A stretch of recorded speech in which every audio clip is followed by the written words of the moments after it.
Okay. Evening, everyone. Um, to call to order, Steve or Brian, could we do roll call? Certainly. Mr. Schulman, I'll do you first this time. You do your last. Here. Mr. Williams, Here. Ms. Tabachnik, Here. Ms. Lankowski, Here. and Mr. Cantor. Here. Okay, we have five. We have five. So unfortunately, we're going to have to skip the country club right now until one other commissioner joins because we don't have five. At that point, we'll jump to that. But let's start with the 50 Washington Street. Steve, is there anything you wanted to hit there?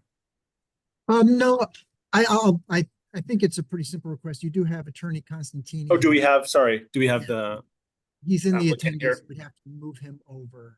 I'll set it up while he's getting ready, but you may recall 50 Washington Street, which is the very tall building downtown, has a rooftop area that they wanted to use for social events and have outdoor, music at times and food and drink. And in order to have outdoor dining there, outdoor music, you would at the time needed to have police sign off and health department sign off on that. And you had required that a updated sound study be submitted. That was done. Health department had no issues with it and signed off, but the police department did not want to sign off on the submittal. And so they're kind of in a little bit of a quandary. So they can't do anything up there until they either get the police department to sign off, which I don't think they're going to do, or they need to get that condition removed from the approval. They're still subject to the noise ordinance. So if anything complaints come in, that they're going to have to abide by that. But I think Attorney Constantini can probably provide a little more detail. Good evening, everyone. Can you hear me okay? Yep. Okay, perfect. Thank you. My name is Rick Costantini. I'm from FLB Law. I represent the owner of the property. I think Steve pretty much hit the nail on the head with the sort of description of what we're dealing with. The rooftop was approved, the prior approval was done with some conditions. We've met 2 out of the 3. Unfortunately, the third one, I don't believe is possible to get that condition met, and that's obviously the police approval. We did secure a sound study, which was required, which was one of the conditions. The sound study was dated October 29th, 2023. Pursuant to the report, if the owner complies with the recommendations of the report, then they will comply with the Norwalk Noise Code. We've shown that we can comply. Health Department also agrees that we can comply, which is why Health Department signed off on it. Unfortunately, the Police Department issued an email. It came from Chief of Police James Walsh, and it essentially just said, "I do not feel it's appropriate for the police department to approve the use of such outdoor speakers in such a mixed-use residential commercial area already prone to noise complaints from bars and bands." That's a general, we don't agree with that type of use in the area. I don't think it's an appropriate response, or I think the condition is misplaced in that regard, only because we can't do it obviously without police approval. We do have the like I said, Health Department sign off, the sound study that says we can. We fully agree that we have to comply with the sound study, and the owner obviously will do that. I mean, they're obligated to comply with the ordinance as any other property owner would have to. But the added layer of having to get police sign off on something that has not yet been a problem, the police department are assuming that it will be an issue based on other issues they've dealt with. But I don't feel that's appropriate here. And I will just refer to, there's a case from Connecticut from 1998. I'll just read it for the record. It's PDS Engineering and Construction versus Newington Town Plan. And it talks about site plans and when they can be denied. And it says only if it fails to comply with requirements already set forth in the zoning regs. And I'll read this very brief sentence so that way you can see where our position is. The point of this rule, meaning if it fails to if the site plan fails to comply with the requirements already set forth in the zoning regs. The point of this rule is that approval of a plan that is in compliance with all applicable established regulations assumes that the applicant will implement the plan exactly as approved, and the project will therefore be in compliance with the regulations. If the applicant cannot later implement the plan as approved, for any reason, the project cannot go forward because it would not be in compliance. It's neither necessary nor appropriate for the commission to single out a potential obstacle and requires a specific condition of approval that it be overcome in advance. I don't believe that the commission was doing that, but I think the police department is doing that and saying that we think that this is a problem in the area and we don't want to agree to this at all. It essentially, the email from the police department was that we don't think any approvals of this sort should be done, even though the Planning and Zoning Commission obviously did. The other point of that I would just raise is that it would be inappropriate to assume that we would not comply with the noise ordinance. Obviously, that's in effect. We have to comply with it, and my client is fully ready and able to do so in accordance with the sound study report that we submitted, which is before you. So I won't belabor the point. I'll allow you, if you have any questions for me, I'm happy to answer them. But we just think it's appropriate if we can have that condition removed and be allowed to move forward with the rooftop. Does anyone from the commission have questions here? I have a question for Steve. Regarding the approval of the police department, do we have anything in the regulations that requires police department approval? No, this was kind of a different case just because it was on a rooftop.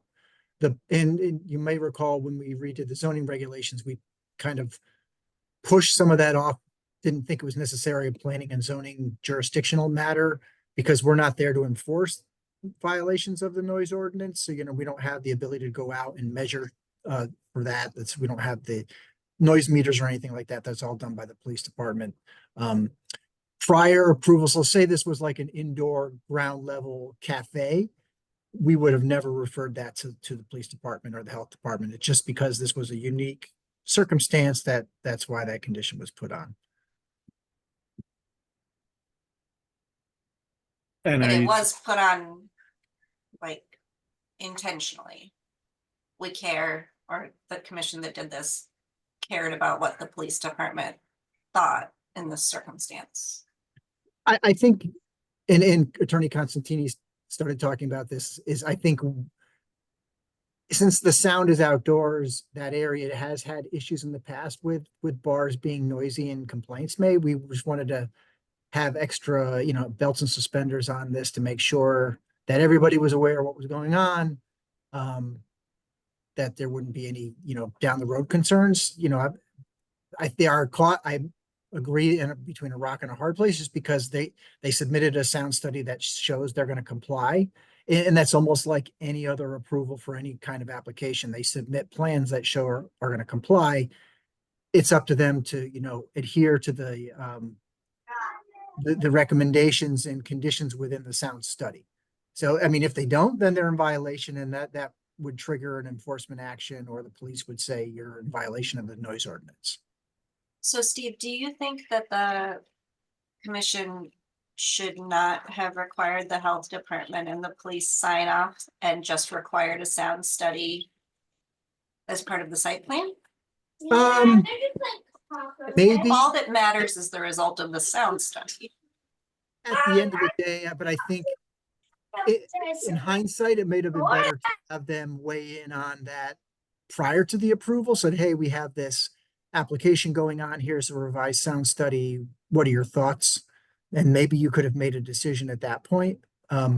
It's not a special permit application, so it's not as a discretionary decision as like a site plan application. So again, I'd say it's kind of a unique situation, and again, we corrected that or addressed that with the rewrite, that saying, we're not the proper authority to make these kind of decisions.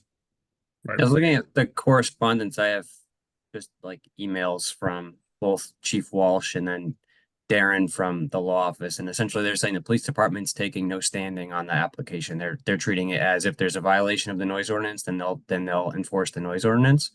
But their role in sort of approving or disapproving a proposed music use is not like that's They're not getting their involved. right. Yeah, I hate to go against the recommendation of the chief of police. However, his letter really doesn't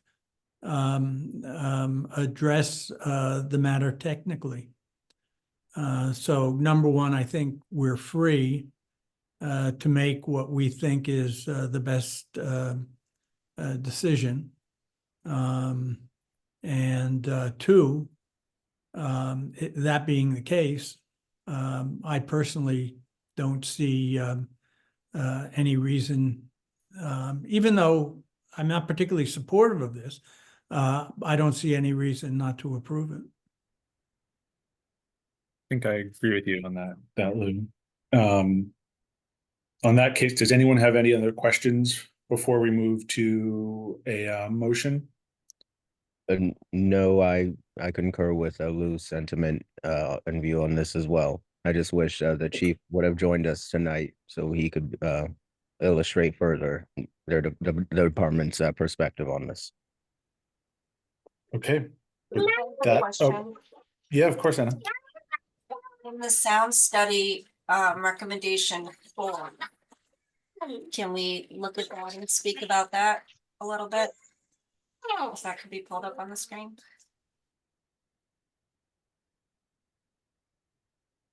Yeah, give me a chance to find it. Anna, hold on one second.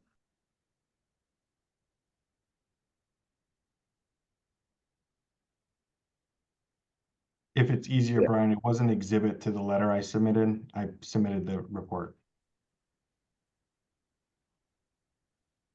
And that's the report dated, let me check here, make sure I got October 29th, 2023.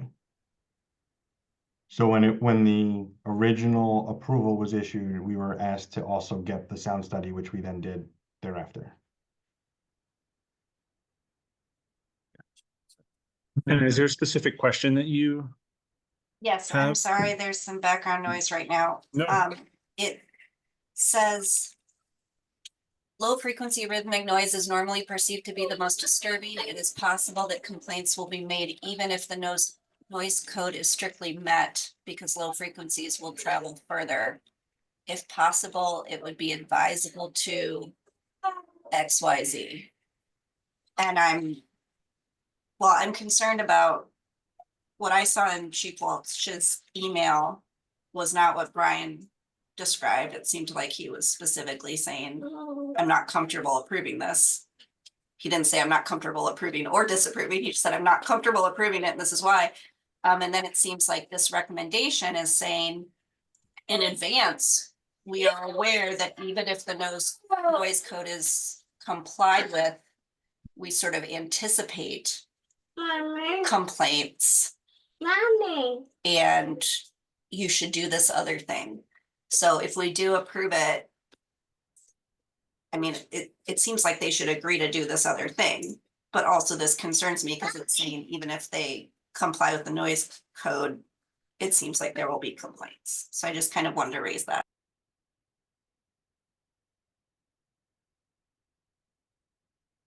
This is not what I'm looking at. It's on page 10 out of 14 of the document that came with our. There it There we is. go. It's 0.4 recommendation. Steve, Yes. it's Rick Costantini again. I'm sorry. My client is also on the Zoom link, so he'd like also an opportunity to speak if possible. Mike Oz. Sure, Brian, are you able to move him over from this view or no? I don't think I can. Since I'm sharing. I should be able to. Hold on a sec. Well, I think, Anna, what Brian was saying adds to what Chief Walsh was saying with the law department of him not taking a view. I think that is in addition to what's in here. So just keep that in mind as well. Oh, it's a different email that we don't see. Yeah. Did it come after the one that we're looking at in this I think- packet? Scroll down a bit more, possibly. Yeah, and I Yeah, can try to once pull it. more. Yeah, there you go.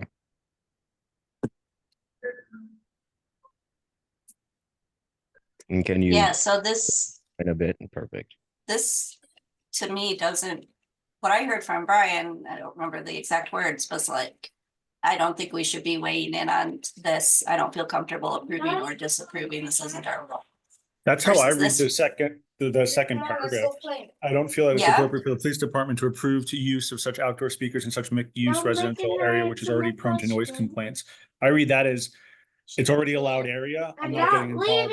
she answers my question. She's Huh. busy. Can't even write on paper. Okay. And its other point above, though, is that something Attorney Constantini you want to mention or have a Yeah, I think that, point on? thank you. Our issue with the police department's take is that it seems that regardless of the position I see that as being is regardless of what any study says, they are not interested in approving that type of use anywhere. They don't want to get in the business of approving yes or no, the outdoor noise because they have difficulty enforcing it. But that assumes that my client will not be able to comply with the ordinance, and they're obviously required to. So, and I think to the sound study report indicating that, people might complain, but there is a requirement that we meet their ordinance. The ordinance has a specific noise level that we have to be at or below. And to the extent that we can do that, we're in compliance with the town's regulations. It's conceivable that you could have your radio in your car in your driveway playing at, within regulation, and a neighbor might be upset that you're playing your radio loud and might complain, but that doesn't mean that you're in violation of any of the town's regulations. So again, I would just, reiterate that it's our position that the police department is taking the position that they don't want to be in the business of approving or disapproving any of these types of uses because they have difficulty enforcing it. Not any opinion on whether or not we can comply with what the town has indicated is the required decibel level for noises in the area. Yeah, it didn't seem like the approval of the health and police departments was, we want to get health and police department sign offs on whether they think the applicant can meet the noise complaint. And I can pull up So, the correspondence I was referring to too. This is Mike Oz, if I can step in just for a second. As I've been dealing with this for the last so many years, and we received just kind of like a 2 steps consent for the events on the rooftop. The first one, which was I think it was first came in 2019, that allowed the building to use the roof as an event space for as an amenity for the tenants and an event space for tenants only. There was no restrictions on music whatsoever. The restriction on the music came in 2020, when we were actually applying for a public use for events only. And the comment was that they would like to see. The comment was that we will need to get the police consent. And obviously, when this came back, there was a lot of back and forth, a lot of emails between the police officer and the zoning department and some other folks. I can't remember exactly who, but they made it very, very clear. They enforce. They don't get in the process of approving or disapproving ordinance. That was their position. And it seems like this clears, does this clear up in the email here? This seems like it's even more clear here. Neither approves nor Sorry, disapproves. hold on, I didn't see this. Yeah, Brian Just pulled up the email. But I want to add that we've obviously used the rooftop for events for the tenants in the building.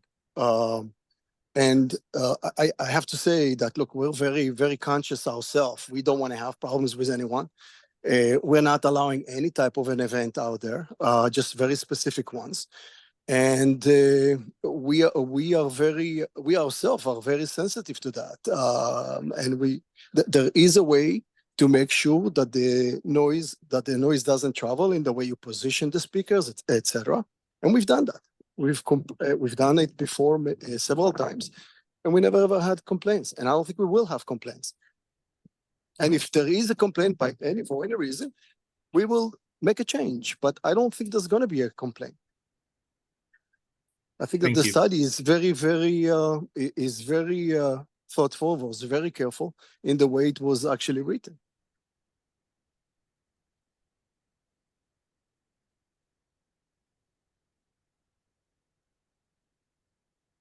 Are there any other questions here?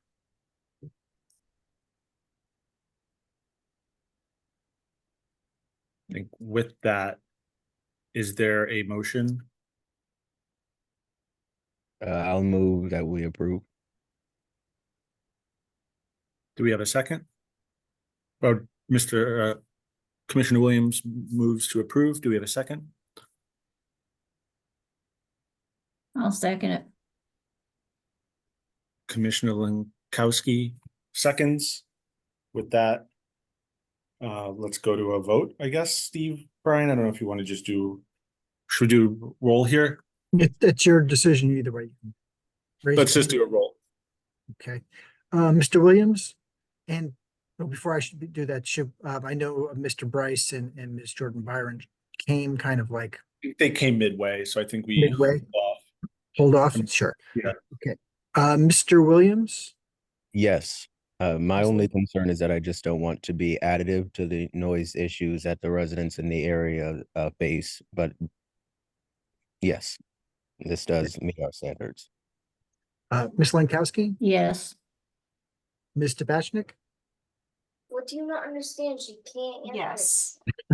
She Um, can't answer it. Mr. Schulman, Yes. and Mr. Cantor. Yes. I Got believe it. that was the young Miss Tabachnik. That was. Oh, could you, is she still going? No, That you're on mute situation with now. Some noodles. Okay, sorry. Do not worry. With that passes. Thank you all very much for your time. We really appreciate it. Thank you there. Next, now that we have Mr. Jordan Byron and Mr. Bryce present, we're going to go back to 3A, which is 2024 40-44 CAM, the Norwalk Country Club Company and Shore and Country Club Inc., 220 Gregory Boulevard. And I think we have Attorney Suchi here to represent them. Thank you, Mr. Chairman, members of the commission. Good evening. For the record, my name is Liz Suchi. I'm a partner at Carmody, Torrance, Sandeck, and Hennessy. My address is 1055 Washington Boulevard in Stamford. I represent the Norwalk Country Club and Shore and Country Club, which is the applicant before you. Just by way of some background, as some of you, if you haven't been to Shore and Country, it's an 8.4 acre site at the end of Gregory Boulevard in East Norwalk. It's improved with a 2.5 story, 14,000 square foot clubhouse that has dining and gathering spaces. There's a bathhouse that was constructed in 2017 that has lockers, changing areas, and dining space. There are 10 tennis courts. There's a pool, 98 slip marina, and just over 200 parking spaces on the site. And the club operates like any other country club. Generally, it's year-round with the highest season from the spring through the summer to the early fall. There is some activity in the winter, but it certainly slackens off, and the staffing numbers reduce during the winter months as well. The club has embarked on a master plan to improve not only the buildings, but the site itself, to upgrade and modernize, improve structures and flow and access and other features of the club.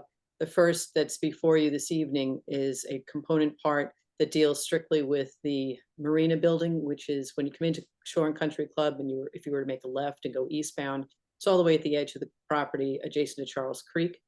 There's a marina building that was constructed around 1999. Thank you, Andy. And I should have said Andy Sumalides of Land Tech is also on the call, and they are the civil engineers. So the marina building is all the way to the right of the screen above where it says Charles Creek. It's a kind of an odd, but 2-story building right now, constructed by way of variance in like 1999, as I remember. The proposal before you is to approve an addition on the second floor to that marina building so we can bring upgraded power into the site. Variances were granted by the zoning board of appeals in the summer that related to the height of the structure and also to the height number of stories. So the structure would be fully compliant by way of variances granted. Other component parts of the master plan will be before you in future months, but this is the most essential portion right now to get your approval, if possible, to make this small addition to the existing structure. The building right now conforms with FEMA. The addition is going to be well above the minimum flood plus 2 feet. It's up on the second story, basically, of this existing structure. And that's generally what we're asking tonight. ZBA variance is already granted. It's just the coastal approval by you of this small addition. I think it's 7 by 18 or 7 by 17 is the total square footage of the building with a stairway up so you can get to it. Seems pretty straightforward to me, but do any commissioners have any questions here? Going once, going twice. Okay with that? Oh, sorry, sounds like someone's about to say something. No? So with no questions, Great. do we have a motion? Motion to approve. Commissioner Jordan Byron motions to approve. Do I have a second? Commissioner Batchnick seconds. With that, I think we can do this one with the show of hands. Oh, and yeah, all in favor? Oh, here is the resolution.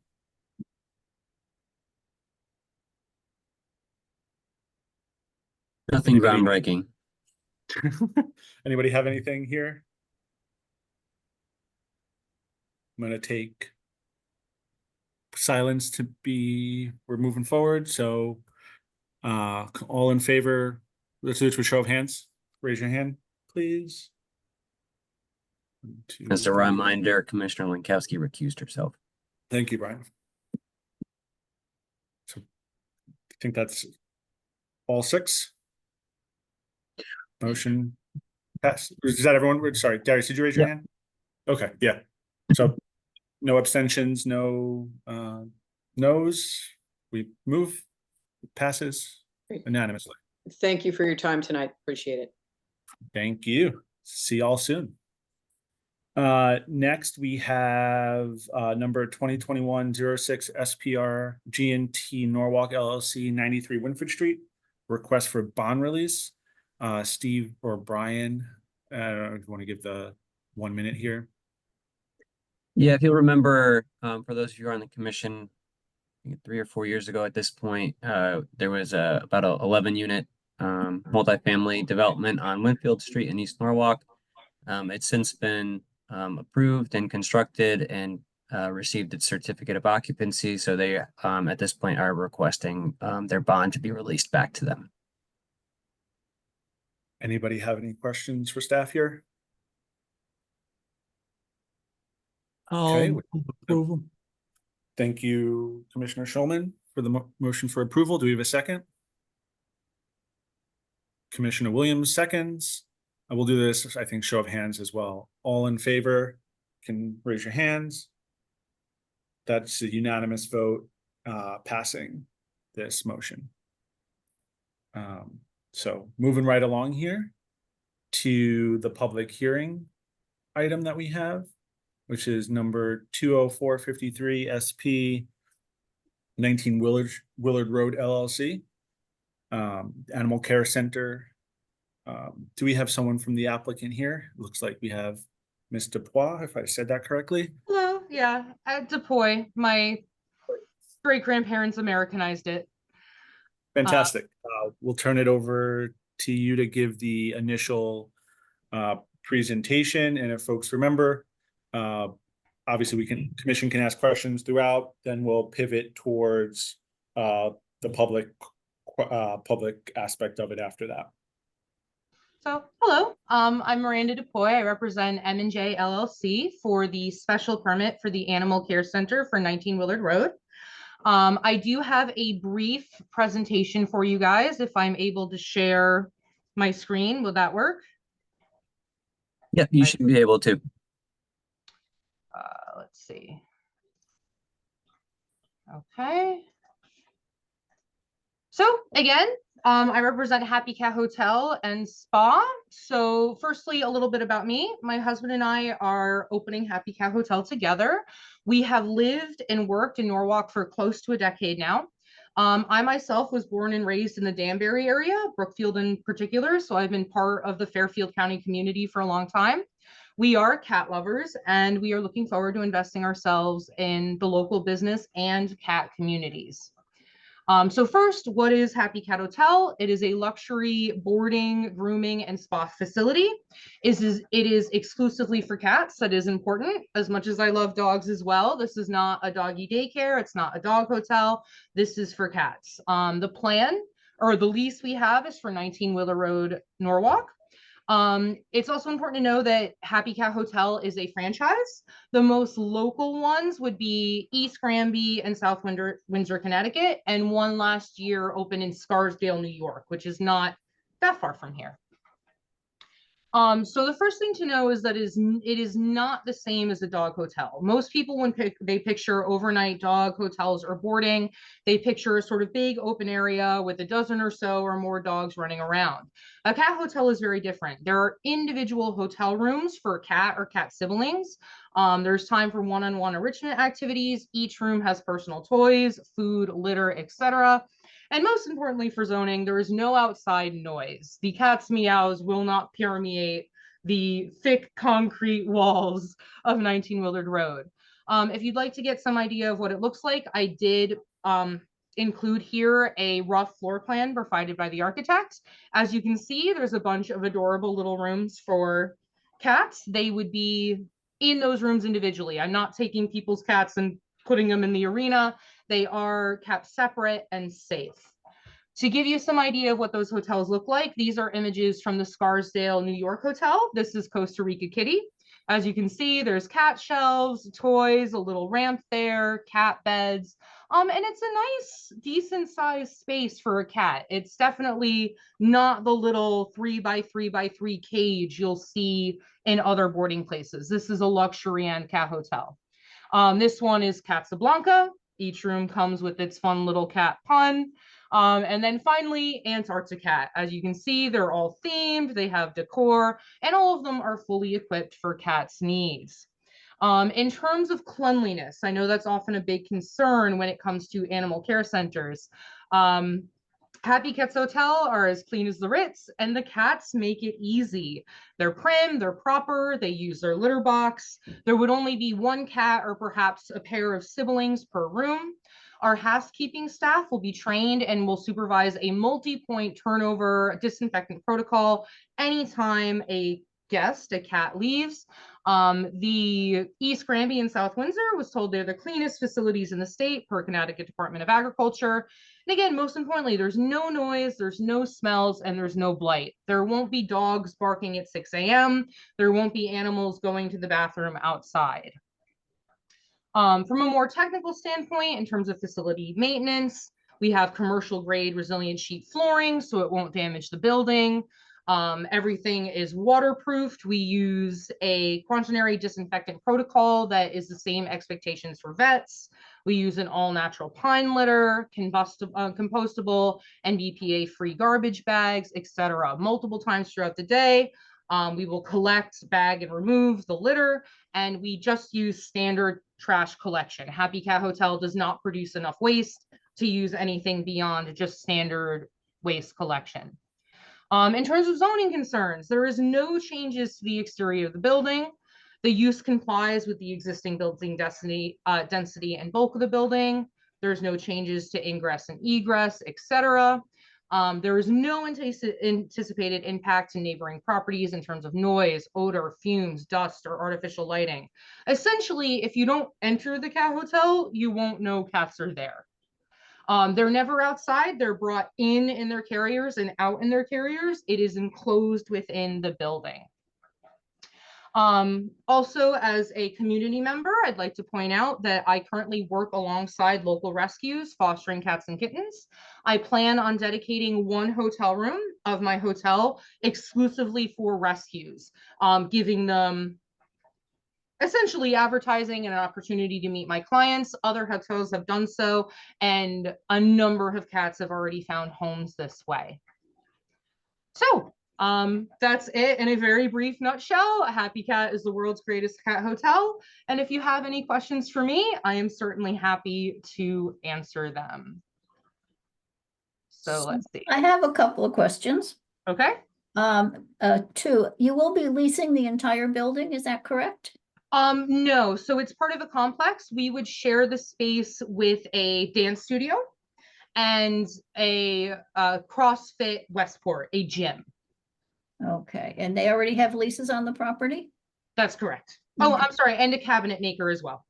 Okay, thank you. And the last question is, will there be staff on premises 24 hours a day? So no, it is not an overnight, unlike most dog hotels. However, we will have cameras and a security system. And I actually live a half a mile away from the property we lease. So if, for example, a cat has a medical emergency or the security alarm goes off, I can leave my house and walk there in 10 or so minutes time.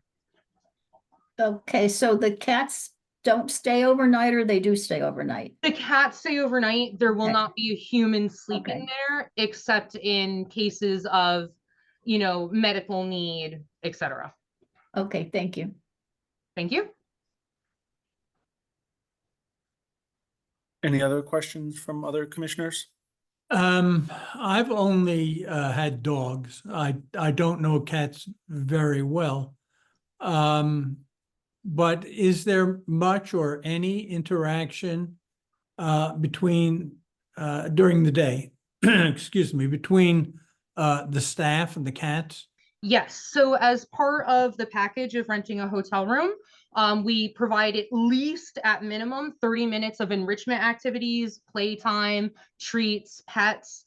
After that, clients can pay for additional enrichment time. If a cat is special needs or is particularly wanting of affection, we will of course go out of our way to please our clients. Happy clients means happy cats, means happy business. Thank you. I have a question. So what about the waste product? So the litters are cleaned multiple times a day. As we said, we have decomposable and I think BPA approved refuse bags. Those would be taken out and disposed of just through standard waste practices. We would not produce enough waste to need a dumpster or need anything special. It would just be deposited along with the rest of the building's waste. Okay, will there be any deodorizers? So we can provide air filters if it becomes an issue. It's actually built into the lease. If the landlord thinks is there a problem, we will address that. Every hotel I have been to, including the Scarsdale, the East Granby, and the South Windsor, you can barely tell cats are there. Our housekeeping staff essentially spot removes. Anytime we see a full litter box or even a used litter box, our employees are on site to clean as we go. Thank you. Yeah, what is the maximum number of cats that will be on premises? So according to our current plans, there's 36 rooms. So that's essentially 36 cats. A couple of those rooms or even several might have cat siblings, but the general number we work with is 36 rooms, 36 cats. How often do they pick up the trash? At the lease site, I'm not entirely certain. I would have to find out how often. I imagine it would be a regular weekly pickup. Darius, we asking a follow-up question, it looked like. Yeah, I was just asking about like the ratio of cats to caretakers. So the current plan is to have myself and then a head groomer. And then depending on how busy we are from opening, 4 to 6 employees. I imagine we'd start with 4, and then as the business picks up, 6 employees throughout the day. Okay.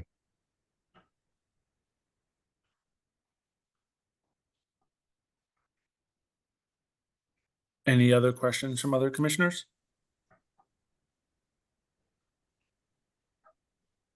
No, great. So I think we'll turn over to the public hearing portion, and then how that'll go is the public has the opportunity to ask questions. We'll let all the public speak, and then the applicant will be able to respond to that at the end. We can also ask additional questions then. Just remind the public to be thoughtful and considerate in your comments. Keep it brief to the extent that you can. And with that, Brian, can you open it up? Sure. So anyone from the public, if you'd like to speak regarding this application, you could use the raise your hand tool. It's at the bottom of your screen. You'd click that once. And if you're dialed in on a phone, you hit *9.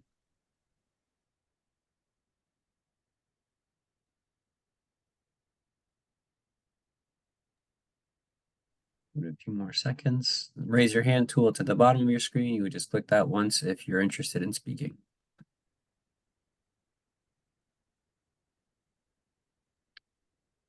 Seeing nothing, Mr. Cantor. Thank you. With that, any commissioners have any last questions before we turn it over to the applicant? Yes, I do have one last question, and forgive me, I was off camera at the very beginning of your presentation. Are you affiliated with any animal vet or hospital in the event of an emergency? So once we open the hotel, or at least are further along in the process, I would make that connection then. We haven't at this point because we only recently got the lease. I hope to make a connection with a Cat's Place, which is just down the road, because they're my personal cat vets, but that process will be started further along in the process. Our clients would have, when they rent a room, there's paperwork that says in the event of emergency, we would like to have the ability to bring them to this vet that we have partnered with. But that would be, again, that partnership would be made once we're a little further along in the process. Okay, thank you. Thank you. Any last questions? And then we'll turn it over to the applicant. Sold. Okay. Miranda, for any last final words are yours. Thank you for your time. I'm really excited about this. I'm passionate, and I think that given that it's indoors, it's not going to be a noise problem. I really hope that the approval will go through, and I'm excited to join the Norwalk business community. Well, thank you. With that, do we have a motion so we can look at the special permit here, the conditions? I'll move to approve. Commissioner Bryce moves to approve. Do I have a second? I'll second.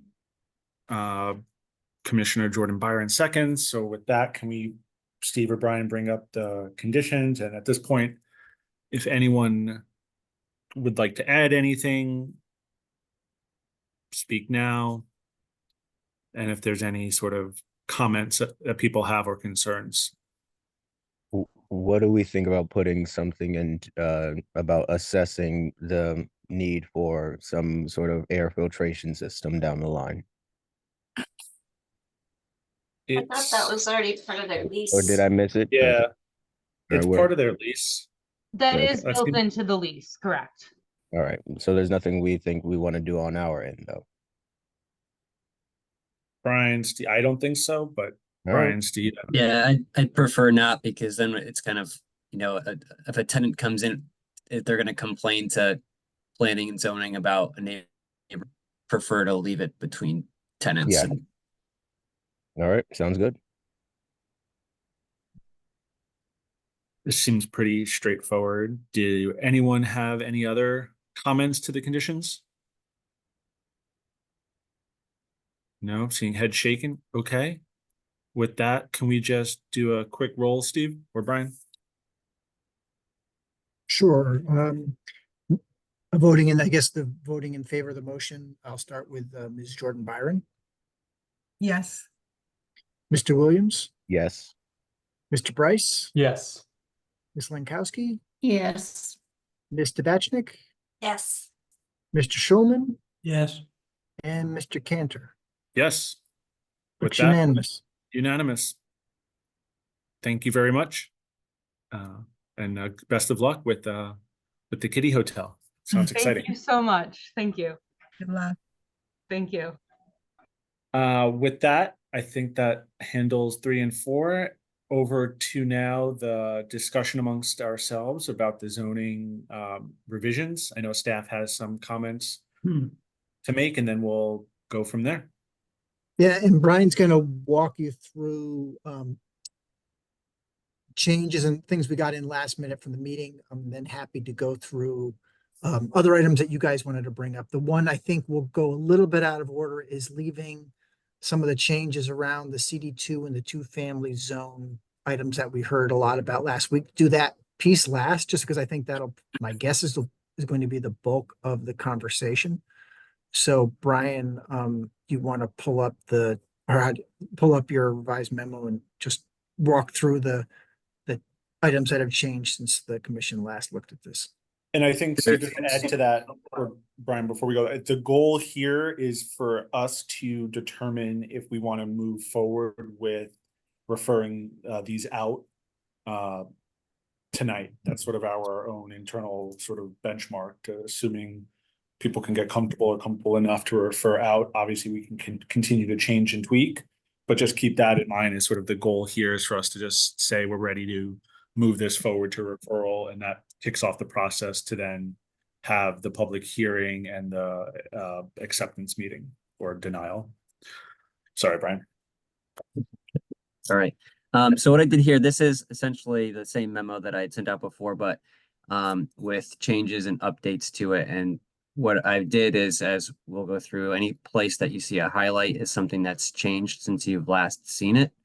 Let's see if we get to our first one. So again, some of these are really minor, and we can go through in more detail as we go forward. So this is a change for the CD1L and the CD1M, which are single family zones, to add in language specific to commercial vehicles. If you'll remember before, we had talked about how many commercial vehicles can be stored on a property, where they can be stored on a property, and how large those vehicles could be. So this is just putting into each table within each zone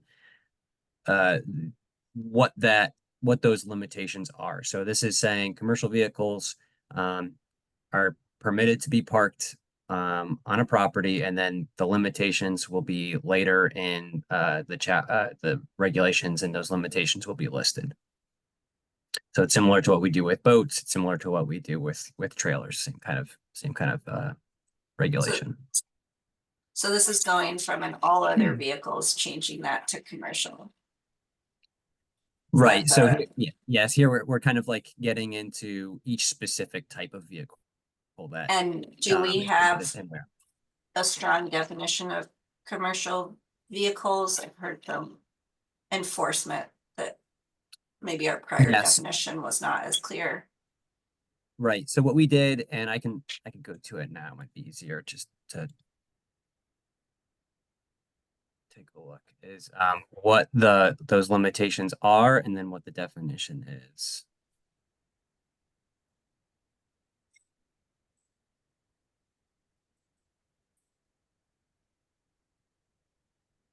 All right, so the next step, obviously, after that's in each zone, is to go to the accessory use table, which says if it's permitted or not, and then what the limitation, or if there are limitations. So essentially here, it was already allowed, it said storage of not more than one commercial vehicle.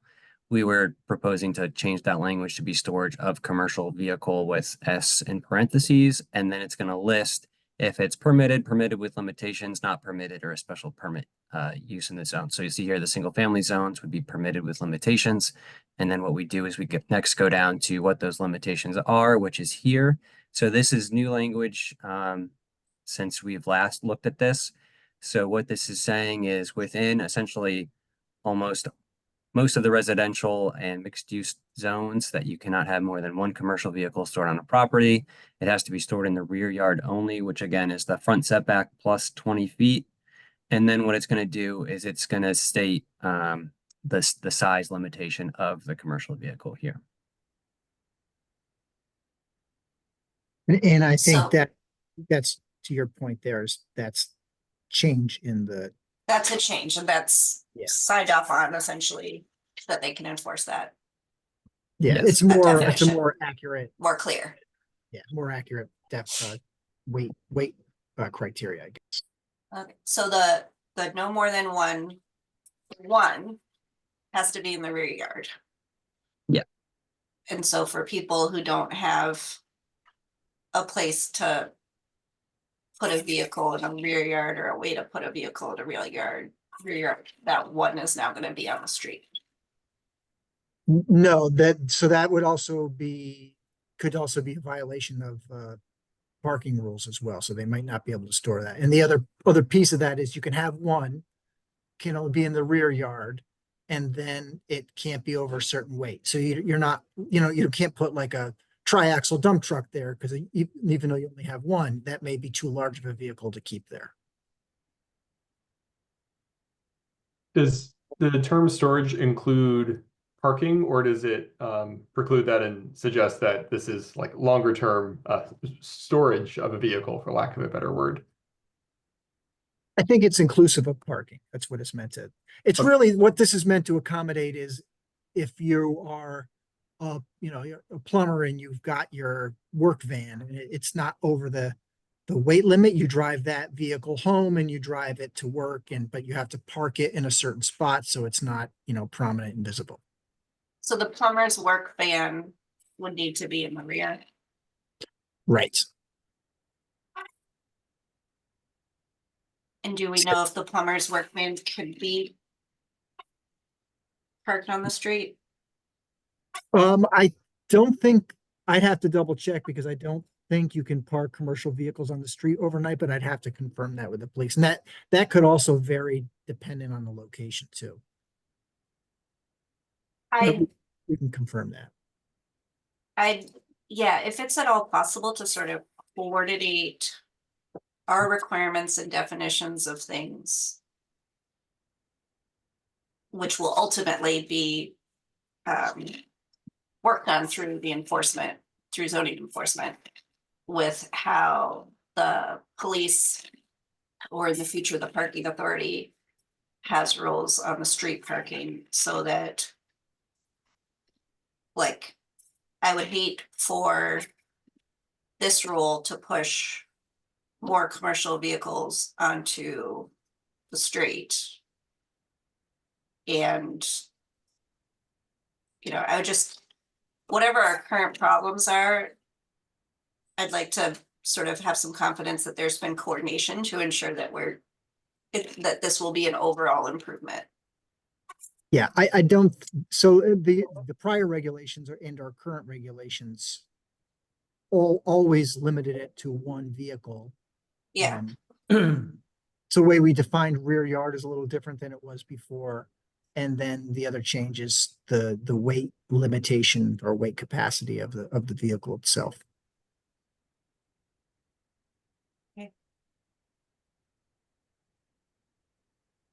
Let's move back up.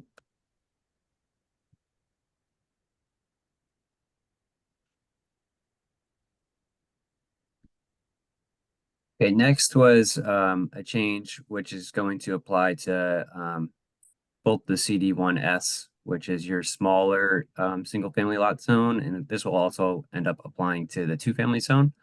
So the CD2 is to lower the maximum building height, which this is the measurement to the midpoint of the roof line down to 32 feet. This is mostly driven by flood zone issues and trying to kind of, in those areas, balance the act of allowing single family homes in the flood zone to be raised to be FEMA compliant, but also not to have structures be so bulky and almost appear as 4-story structures, which we were seeing down in row 8 a lot. So this is kind of a fix to that, hopefully. So this is lowering the building height to the roof line from 35 to 32.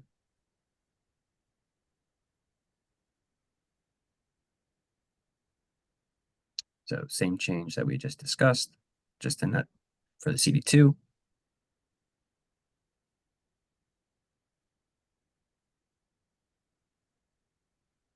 So what you'll see here, and this is for the CD1S zone. So again, small single family lot zones, reference from for the required parking spaces to this new section, which we'll get into later, which allows for a parking space or a backup area to be located within the front yard. So it'll say that your parking spaces need to be located beyond the front setback, except for what this provision here, which we'll get into, will allow you to do, essentially allow you to have a turnaround area or an additional parking space in the front, provided it meets different parameters. And again, this aids those small lots built, 50, 60 years ago, which had a single wide driveway to the 1-car garage, and they have no ability to provide any additional parking spaces on their property.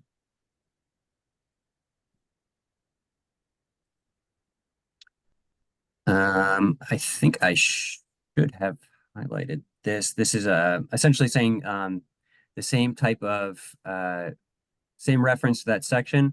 What we did here is we had this proposed language that we are now saying, all right, let's not do that based on feedback or based on us looking at it again and saying maybe this doesn't work great.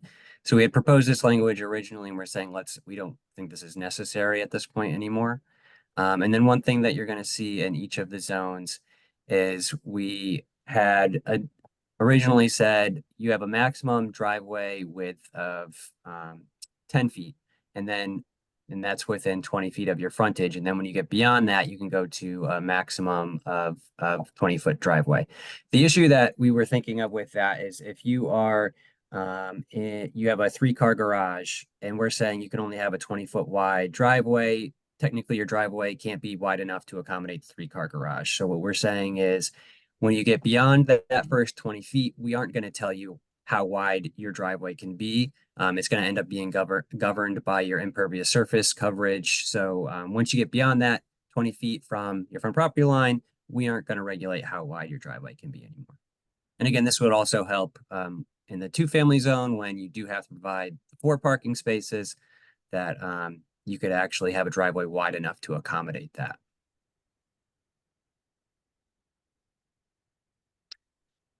So because we had put in this reference to this section, again, that we'll get into later, we said now this section no longer becomes relevant because we're essentially putting these standards elsewhere in the regulations and just referencing it. So it doesn't need to be listed specifically in each zone.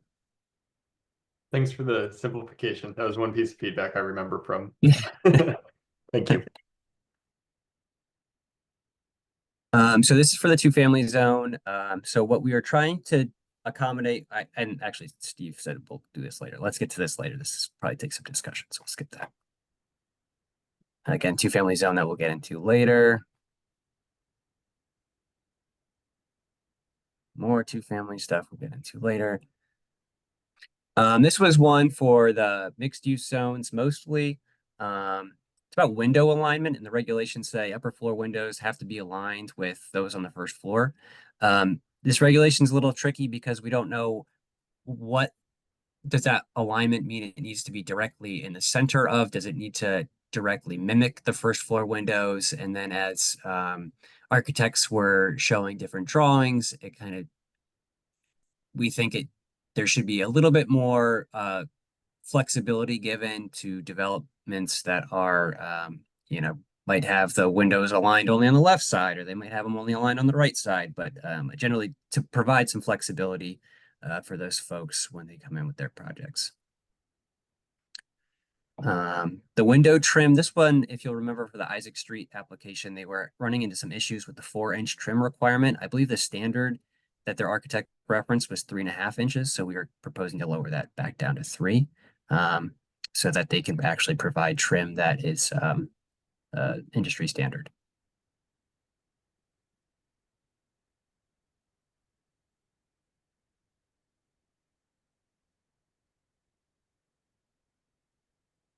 Parking spaces, this is for multifamily zones mostly, but in these multifamily zones, you might find a single family house. So we need to kind of differentiate between where we want to see parking for single families versus parking for duplexes or multifamilies. So the single family can continue kind of business as usual with just locating parking beyond the front setback. And then for the multifamilies, that's where we're going to want the parking to be screened by buildings or whatever standards that we list in terms of landscaping and things like that. Again, same reference to the commercial vehicles.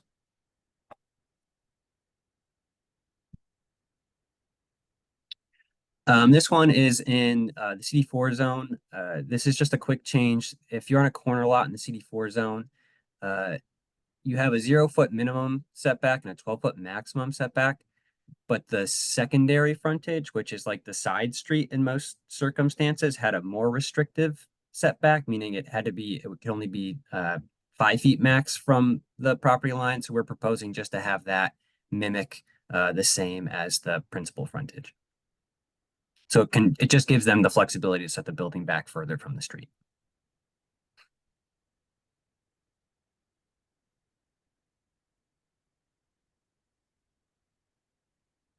So this is CD4, 4W, light industrial, and marine commercial. Just stating that the parking spaces have to be within a structure or behind one. Instead of just saying that all off-street parking is permitted, this is saying here's where we would like to see it. Or I guess I should say not see it. Deletion of the garage location. We already have within the setbacks or within each zone, we say where accessory structures need to be located. So we already kind of give it its own, like garages or detached accessory structures, their own setbacks. So this is kind of a duplicative regulation here.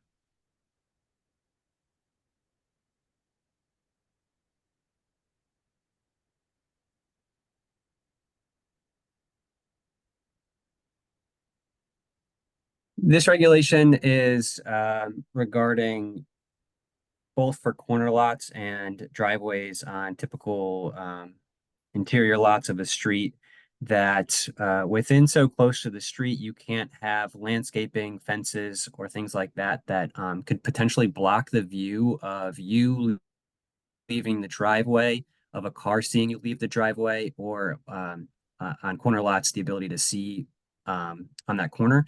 Our regulation previously, as you can see, is all crossed off, didn't mesh with DPW standards for their requirements. So what we're doing here is we're just going to reference DPW's roadway standards.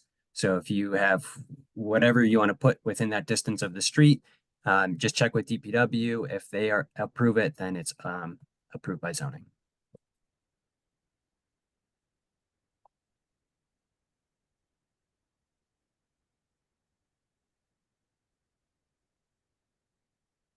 Child daycare centers, I did incorporate the language that the committee had worked on. The one thing I added here was different than the committee, was making it permitted with limitations in the marine commercial and civic zone. Just the only change there.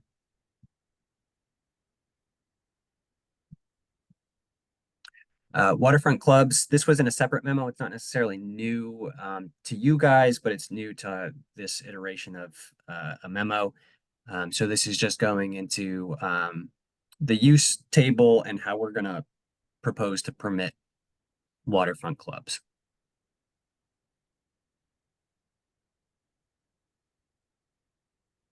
Here's that commercial vehicle storage accessory use table.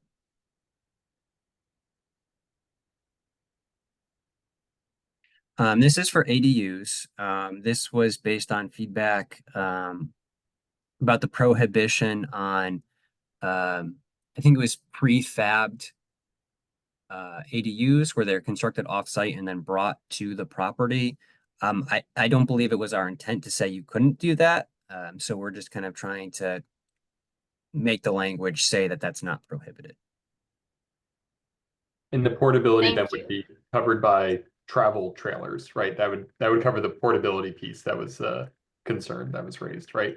Right. Okay, I do have a question about this one. All right, I just need some clarity. So mobile homes, recreational vehicles, I mean, can you just repeat this so I can just understand what is and what isn't allowed? So what this is trying to say is that your ADU has to be essentially permanent or affixed to a foundation on your property. It can't be like an RV. You can't consider an RV that has wheels to be the ADU on your property. That's what the intent of this regulation is trying to state. Okay, and so the reason for the for the wheels to be a factor is what? Why is that a sticking point? I would say it's if something is movable on your property, it makes it difficult for us, meaning zoning staff, to issue you a permit for something that could potentially move to a different location on your property. Oh, I see. Yes, yes. Okay. Thank you for that clarity. Yeah, I got some questioning before, so I didn't know the answer. Thank you. Why does it matter if it can move to another location on your property? Well, so if you were to come in and you get a detached ADU permit, which goes through site plan review, and you as a commission, you are approving a specific location on the property in which that ADU is proposed and to be located. So if Yeah. if you were to move it, you essentially need to come back and get a new site plan review application approved through you. Okay. So, which isn't any different than if you built a permanent ADU on your property and then demoed it and then reconstructed it elsewhere, it would be the same process. You'd have to come back and do that whole process all over again. Okay. Yeah, and I think at I that still feel point, like I'm missing something. I think it's, if it's moving around, Oh, you just muted, Steve. Don't people build ADUs out of shipping containers and have RVs that they use? I was looking for some Airbnbs, found some Well, some people do, but I RVs in the think back of people in the properties. past have said we don't want that as an approved ADU. Even Well, if it was fully screened? Like, what's the That's problem? that's what people's view were in the past. Yeah. Like, from an Okay. aesthetic standpoint on the cargo crate, that I think that's something that we can revisit, but I remember people feeling fairly strongly around not wanting to see shipping I wasn't here containers. for that one. So I think this takes out the extraneous wheeled piece, which I never was that worried about, but it's okay. To allow to pretty much say, like, Brian, how I understand it is, like, if it's prefab, like, we're not preventing you from putting a prefab ADU, which you can honestly now go to Home Depot or Costco and buy ADUs these True. days, which is pretty Okay. crazy. Yeah. So that's all, like, and how it gets to your house, it may be a trailer that it is itself a trailer, and then the wheels, come off and you're done. We're not preventing any of that. Correct. If we ever come back to the ADU regulation in the future, I would be interested in revisiting that piece. I know the health department has concerns about the RVs and anything mobile in particular, because if you're on a septic system, how that waste gets disposed of is, if someone's in an RV, where are they hooking that up to and disposing of the waste, versus if it's a fixed structure, you know where the connection is and you know where the waste is going. So I think that's, and water as well. You have to know how they're accessing water and achieving that.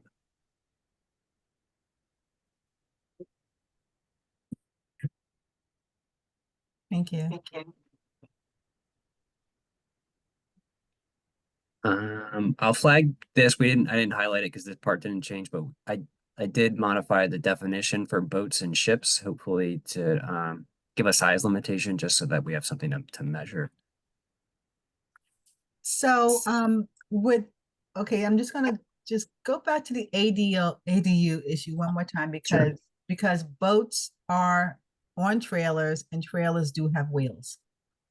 And and people, depending upon the size of the boat, people can make a home out of it. In the water, yeah. What are you laughing at, Chapin? Yeah, I mean, they do have houseboats, right? Right, I'm making a good point, right? Yeah, in this case, you'd have to put the house on a foundation or the boat on a foundation and do it that way. Okay. Yeah, I guess, yeah.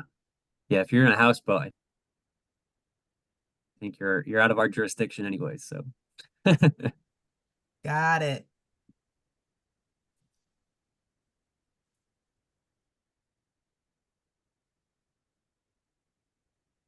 Okay, so child daycare center. So this is just new because it's just adding in the language that had been proposed by the committee. I did make some tweaks, I don't think it was anything major. It was just language, like minor language tweaks, nothing that changed what was being proposed in terms of what was being allowed. So I think I just tweaked the traffic flow language essentially to say the same thing. And then the building type, just to reference that principal building type term. So what And, this will say is, oh yeah, go ahead, Anna. Sorry, no, go ahead, Ryan. I was just gonna say, so this is if the childcare is a principal use, here are the limitations. If it's an accessory use, here are the limitations. And then when you get into those mixed use zones, that's where it's just gonna be site plan review. No limitation on any of the other things. So when we had, this came about through, we had a little subgroup, me, Chapin, Galen, and Tammy, I believe, right? There were a few items on here that within the small group, we didn't have full consensus on. We were sort of debating them, discussing them, and wanted to bring them for discussion with the larger commission. And would this be an appropriate time to point those out or see what people think? Yeah, definitely, if especially if we This can was get to the point meant where to be we a can final get- draft. Yeah, I'd say if we can get to this point where we can refer this out, if you want to make changes, better to do that Yeah. prior to. Now, okay, so from the bottom, I believe the outdoor play area screening, we weren't sure if that was necessary. I think they're required to have a fence by OEC, I think, and just we weren't sure if that was extra, not necessary. Well, I think how I understood that was, look, if you have a fence, you could have a graded fence where your neighbor could see right through still. And if we're Mhm. trying to be respectful of, if we're going to allow this into, your residential area, you're sitting in your backyard and all of a sudden you have 18 kids running around the backyard with a graded fence, it's like basically you've created a park next door. So I felt that the extra screening was a nod to make it one, sound buffering, and also being more respectful to your neighbors. But I don't know what other people thoughts were on that. Nick, I think it also works in the other direction. Yeah, I belong to the Westport Y. They have a child care program. Mm-hmm. And they do not permit filming or picture taking of the children in daycare. That's a good point too. And you certainly don't want the neighbors taking films or videos of these young children. There might actually be a reason why someone would locate next to a daycare facility for that reason. Anybody feel differently that it shouldn't be here?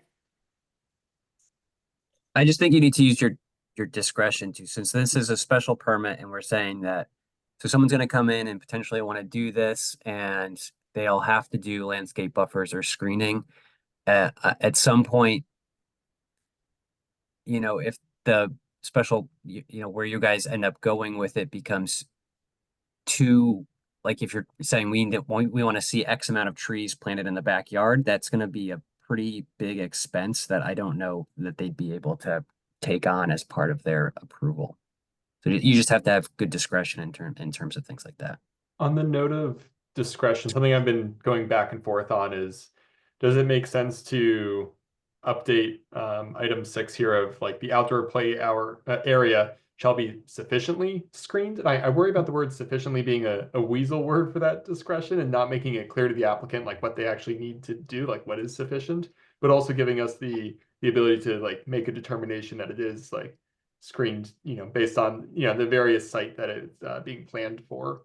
And that's why I'm kind of back and forth on this is, it's good to make sure it's appropriate for that site, for all the reasons that have been mentioned, but also not overdone. If it's on a massive lot on a CD1L, and like the play area is like far away from everything already, like does it need additional screening at that point? So I'm not sure. I'm kind of back and forth. I'm not sure if anyone has feelings one way or the other about adding in sufficiently before screen to. Well, I tend to think that sufficiently is inferred. If it's screening, it needs to be sufficient. And I think if it's not, we can make a point, but I don't think it strengthens our position. And I also think it is important because the onus should not fall on the neighbors to provide screening if there's a child care center next to them. And the sound buffer, I think, is also something that's important to people based on the comments at the public hearing. And these safety and security features are tax deductible to the business. So it's an ongoing asset. Okay, so I'm gonna propose that we leave it in. There will be official public comment at the official public hearing. It seems like sound good for right now? Okay. Yep. The next one that we're back and forth on where the property and use shall be owner occupied and operated with a permitted residential use. So, we're thinking that we kind of don't want like a gazillion sort of like franchises popping up, but just doing it in what looks like a single story house, that there's a benefit to people actually living there and being part of the community and being in the house overnight. Obviously not every night, everybody goes on vacation, but just sort of as opposed to a house that is just operated as a business during the day. You think that makes sense? And at first it made sense to a lot of us. And then over time, I think some of us started wondering if that would be too restrictive. So also because there is no such requirement for the group home and family home, the other ones that are allowed in the residential zones don't have that requirement. So if we do add this requirement, if we think that's valuable, should that also be with the other ones? Is it valuable? Interested in other people's thoughts. I think I see them separately and just different. And this feels like appropriate here, and I'm not sure it needs to be in the other places.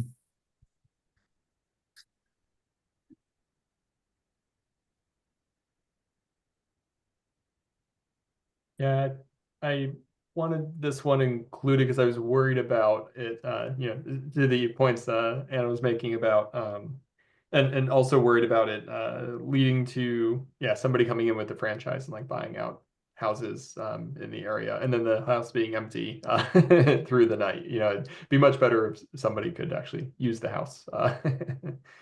Yeah, so I'd support keeping this in as it is. Yeah, and Nick, I'm not sure if it makes sense to apply it to the other ones or not, but I'm okay keeping it as Okay, is. so are you against state agencies taking possession of the house?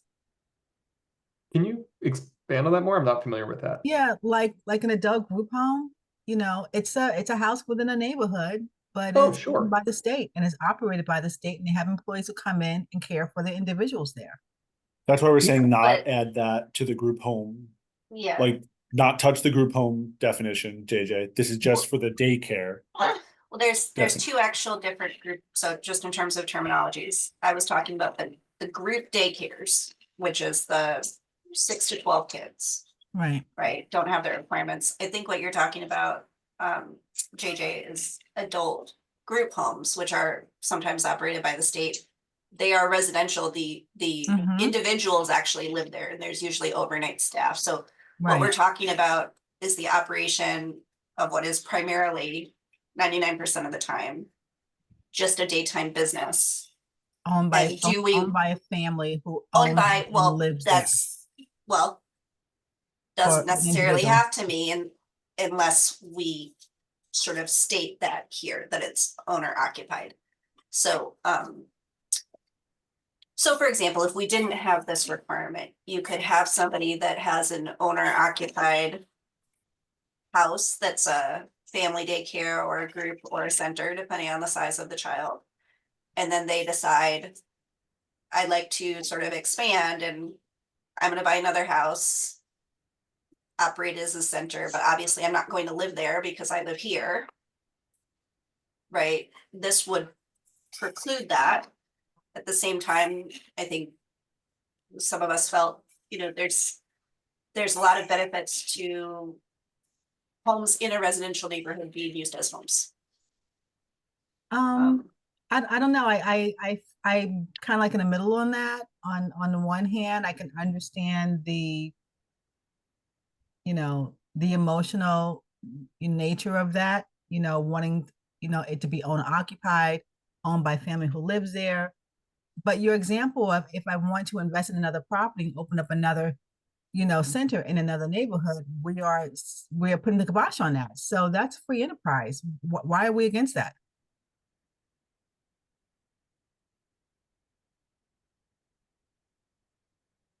Any other thoughts? Yeah, I just worry about think like, it's just like a- corporate. Oh, go ahead. Sorry.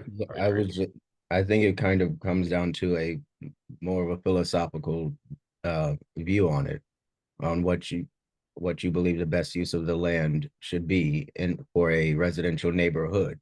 And, considering the housing challenges and the crisis that we're in, we still want to encourage that as much residential parcels go for residential use. But I am sympathetic to what you're speaking on about wanting to, if you already own a single family home and then you're thinking about moving into another single family home for your family, while even that, I actually know of a family who's going to be precluded from that were this to be passed. But Right. I think it's just what we as a commission feel is best for our city, and trying to provide as much resources to the people we serve. I think That benefits as many people as possible. I think we can leave it for now, and we can always change it as we get public feedback on this. Yeah. Okay, and then the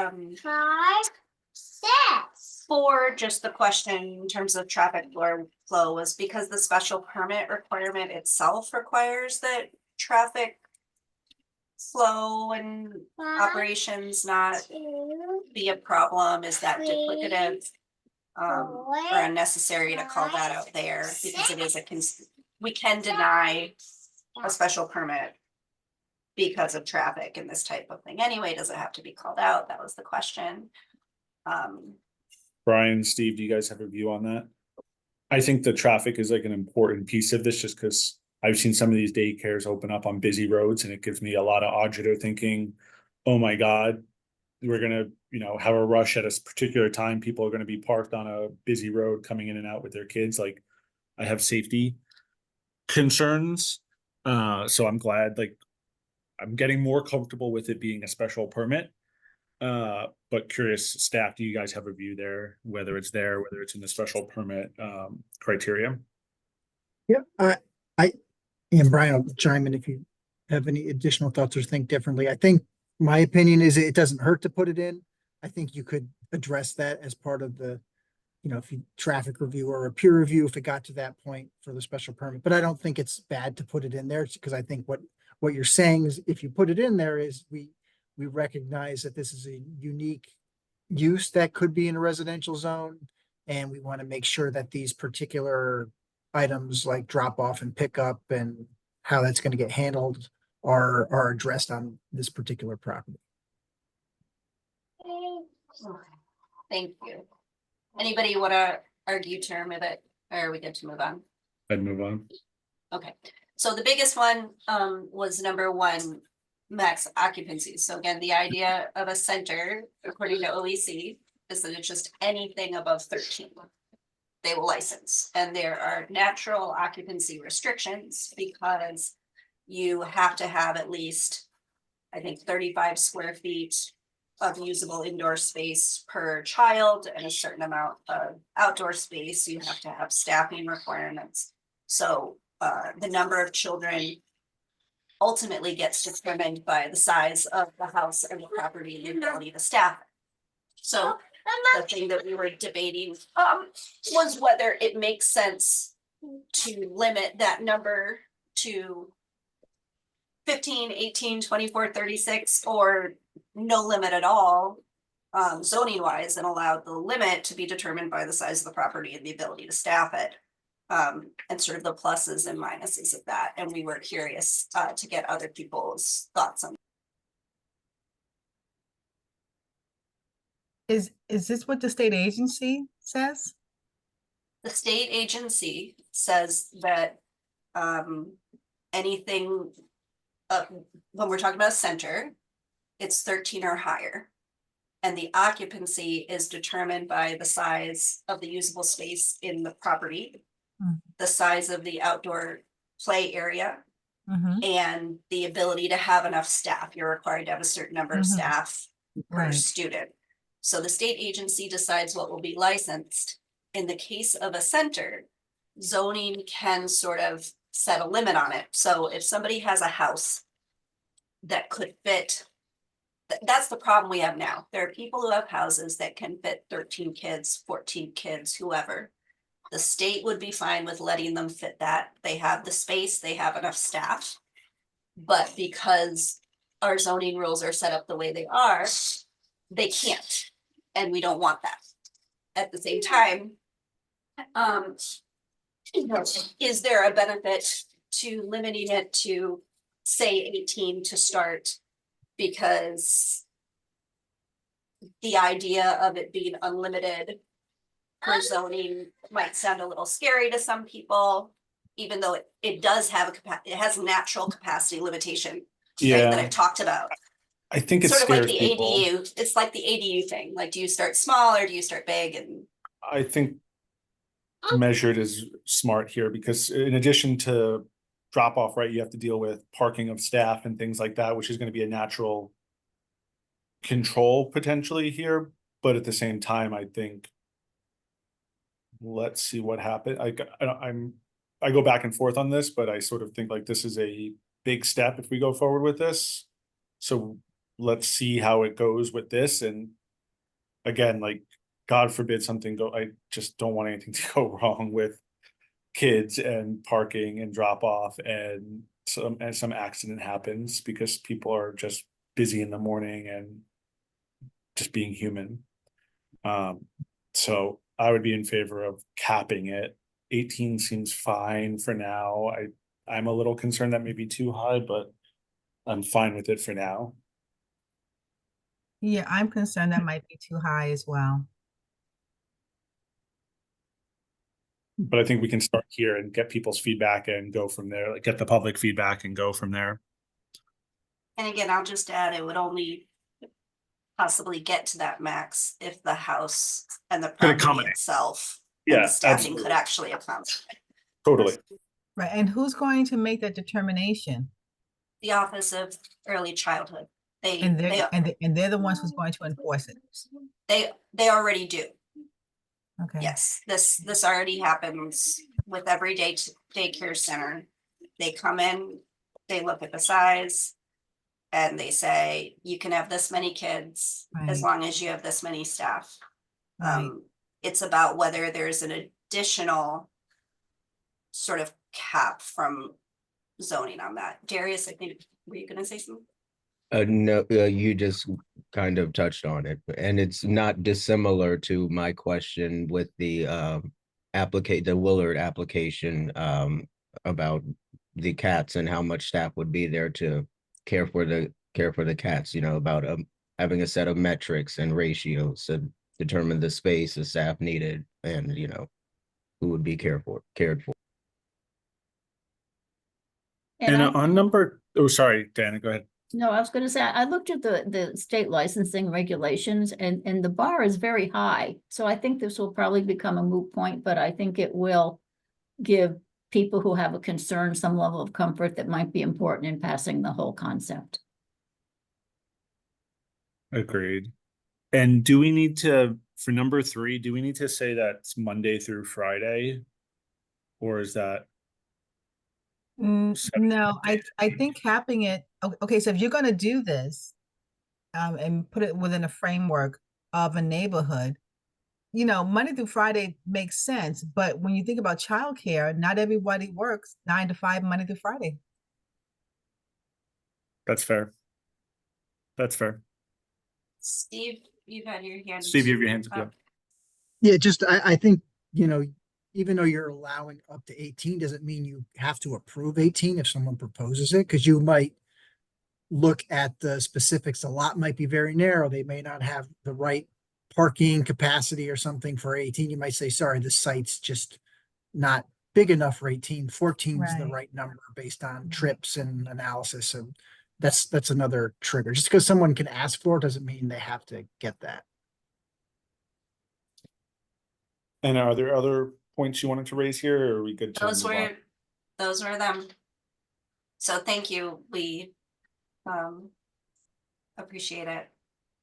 Awesome. Right. Forward march, Brian. I lost my mouse now, so I'm at the mercy of the touchpad. Lost your Um, mouse. Did a cat come by? No, I was kicked out of that room. This is the commercial vehicle limitations that we discussed earlier.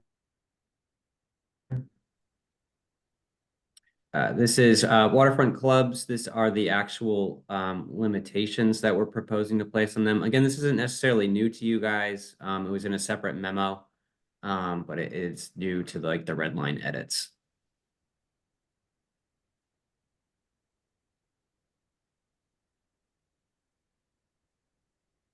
All right, this is the regulation that I had referenced earlier within each zone about allowing some sort of backup space or additional parking space within the front yard to kind of try to help provide additional off-street parking for folks. Steve can probably chip in Yeah. since he. I was gonna say, can we punt this till we do the CD2 conversation? Because they're kind of intertwined. Yep. Okay. Yeah, let's see. I don't have a mouse in. 5 here is essentially just stating so it's pulled from the old regulations, but it's just referencing that there are available parking reductions in certain circumstances. For example, if you're within such a distance of a mass transit center, or if you are doing a historic preservation development, there's the ability to reduce your minimum parking requirement. So it's just making reference to that. And then the second half here is, I think, just more clearly stating that in these mixed use zones, we do have a parking maximum, which is not more than 10% above what the minimum parking requirement is. So I think it's just more clearly saying that.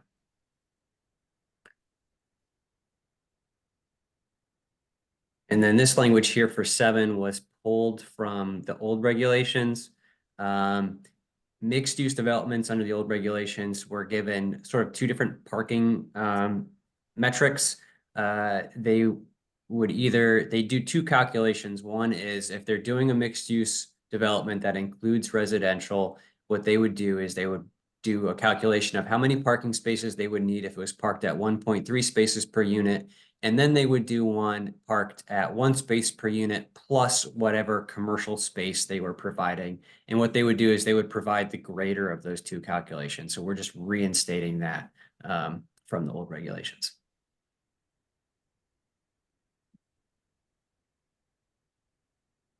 two-family thing we'll come back to. EV chargers, so this was, if you'll remember from the Isaac Street application, they had provided some documentation about how expensive our regulation was to provide EV-ready spaces in 50% of their spaces, and then or EV capable in 50% of their spaces. So what we're proposing to reduce that down because the cost that they stated was really exorbitant. So we're kind of trying to be beyond what the state requirement is for their minimum EV charging spaces, but also kind of have a middle ground between us and the developers. And the other part of that is some of those chargers, even at the 10%, they can charge multiple vehicles. So it's not like it's just one vehicle per charger. So there's, different, it's kind of like you think about a gas station pump, they can facilitate different vehicles. What's the state requirement? So theirs is if you are providing commercial or multifamily development, 30 parking spaces or more, that 10% have to be. Gotcha. I think it's just EV ready. It might be, yeah. Okay, so we're bringing it down to 20. Awesome.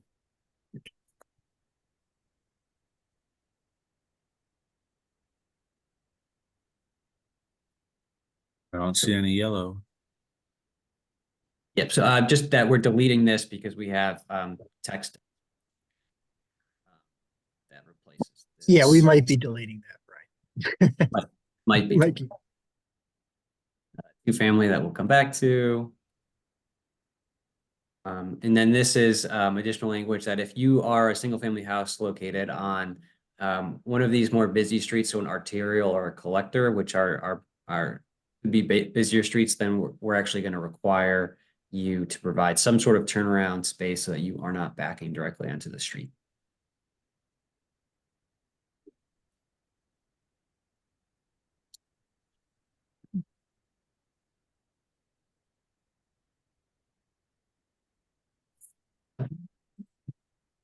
Parking for, I believe this is for waterfront clubs. This is to change it from this calculation. And feedback from the folks who operate the waterfront clubs, they said this is a more accurate way to determine the members.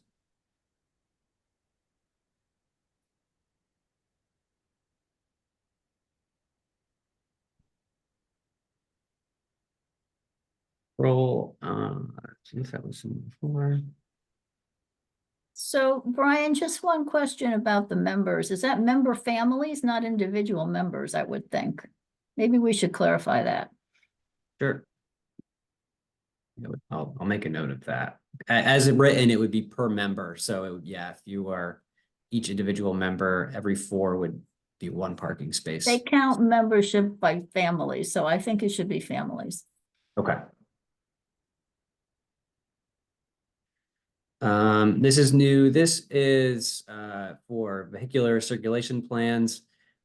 Before it said it would get referred to DPW. TMP also reviews these type of things. So we're just going to say we are going to refer it to whoever necessary rather than stating a specific department.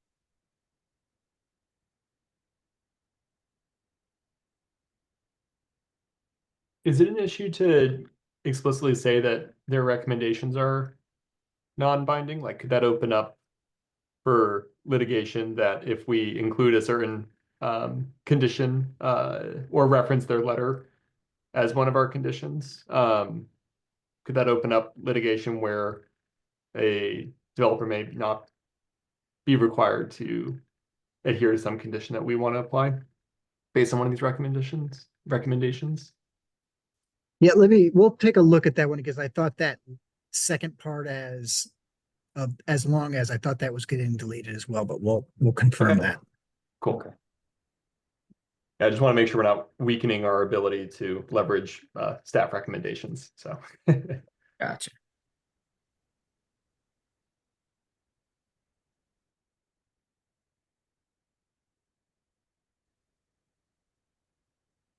This one, I had meant to pull up the email I gotten from Lisa Endo at the Housing Authority. So this was this incentive for if you're making a development that is providing more than 50% of the units at a workforce housing level. We originally proposed it at 50% of those units had to be at 60% SMI or less. I'm proposing to bump it up to 80% SMI or less. And the reason for that is in discussions with the Housing Authority, they use for their funding and for their affordability levels, AMI. 60% AMI is usually like the max AMI that they'll provide those workforce units at. And that's roughly equivalent to 80% SMI. So my fear is that if we used 60% SMI, this is state median income versus area median income. I should clarify that. State median income is lower than area median income. So 80% SMI is roughly equivalent to 60% AMI. If we were to use 60% SMI for this, even like Housing Authority projects may not be able to take advantage of a regulation like this, which I think is kind of like the whole point of this regulation.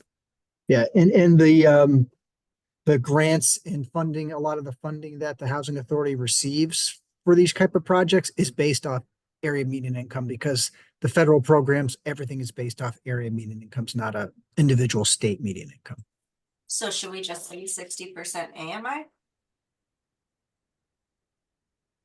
Is there a reason why we need to use SMI in the zoning world? So the only reason why I had used SMI is because that is how the rest of the workforce housing regulations that we have refer to it. So I mean, if you went with 60% AMI, it's almost no different from 80% SMI. So you know, I'm not. It brings them in line with each other, more or less.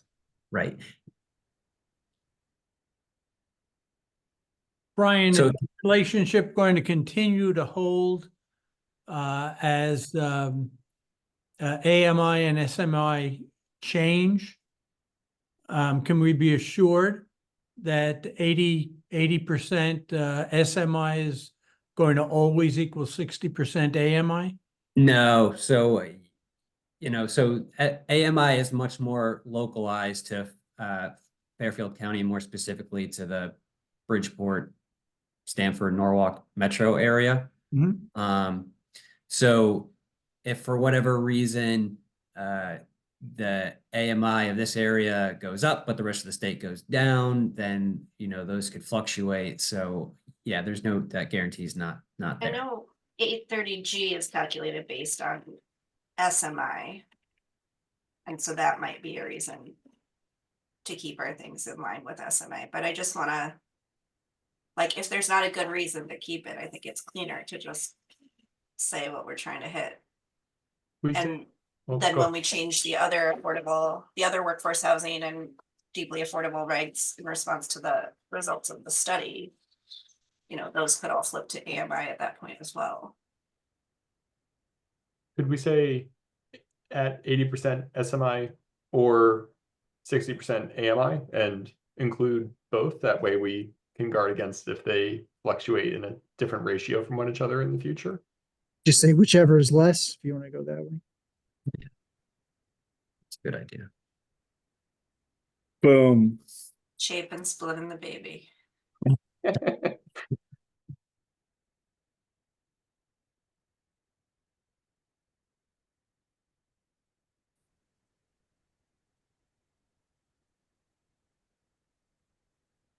Oh, well, I had an original or less and I read that.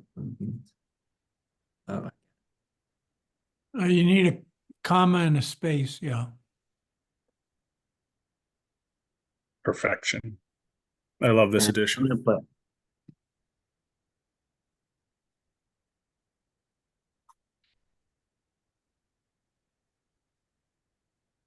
right. This is a nice change. We're nearing it. There's some definition changes, and then we have to go back through all the two-family stuff. So Let's talk about the two-family stuff in concept.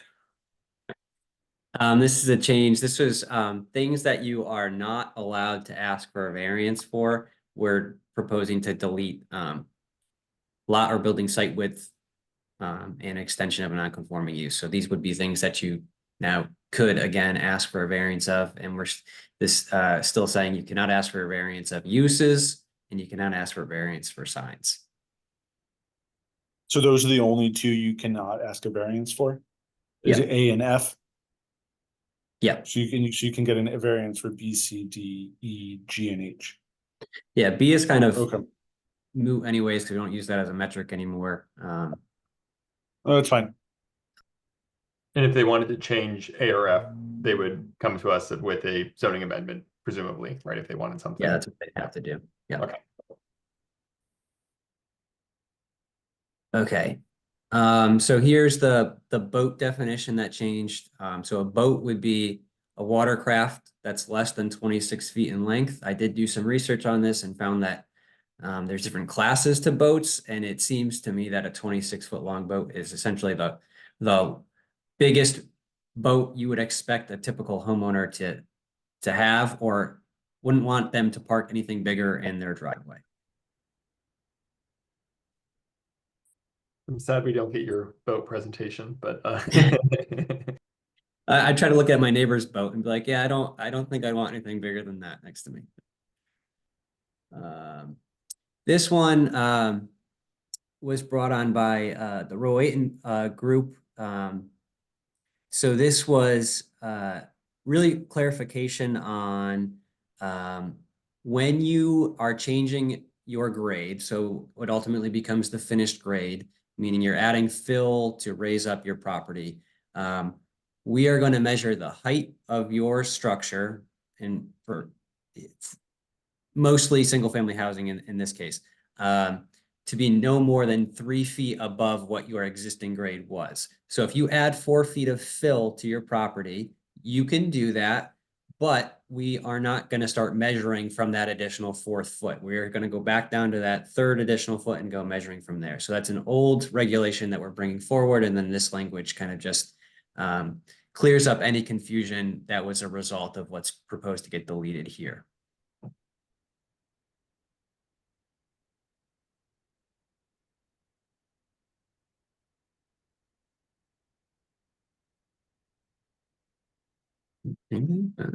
Oh, and then in addition from the boats one, this is what a ship is, because we say boats and ships. So this is essentially anything bigger or longer than 26 feet in length.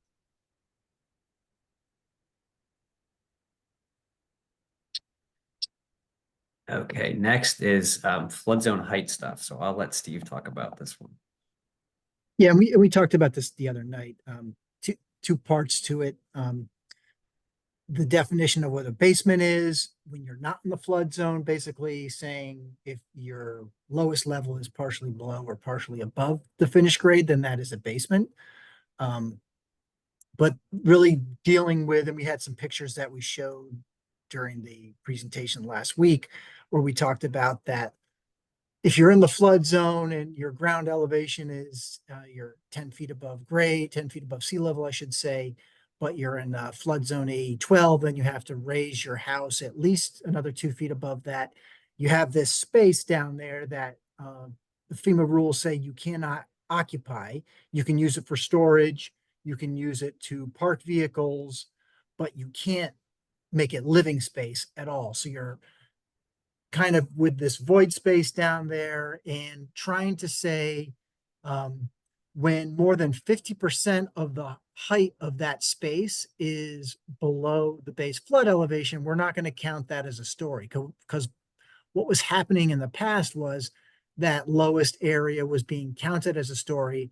And then, like say in Village Creek, for example, they could only do another story on top of that because a lot of them were the modern houses. And so they were kind of penalized on what they could do. And at the same time, what was happening in other areas, they were, which we addressed with some changes to the height metrics, was that they were bulking up that upper story, that like attic story, the half story, with very large dormers, and the height measurement point was 3 feet higher. So we tried to address both things to allow folks in the flood zone to have some flexibility and viability for gaining flood compliance, but also working to bring down that bulk so you're not maxing out every square foot of buildable space that's allowed on the property. So we think that this definition addresses that. We're hopeful that it does. so far the reception we've gotten seems to be positive. So we think this is a good working model to bring forward to public hearing. Awesome. Boom. So that's that. And we just have to kind of go back through to family stuff because that's where stuff kind of gets a little more complicated.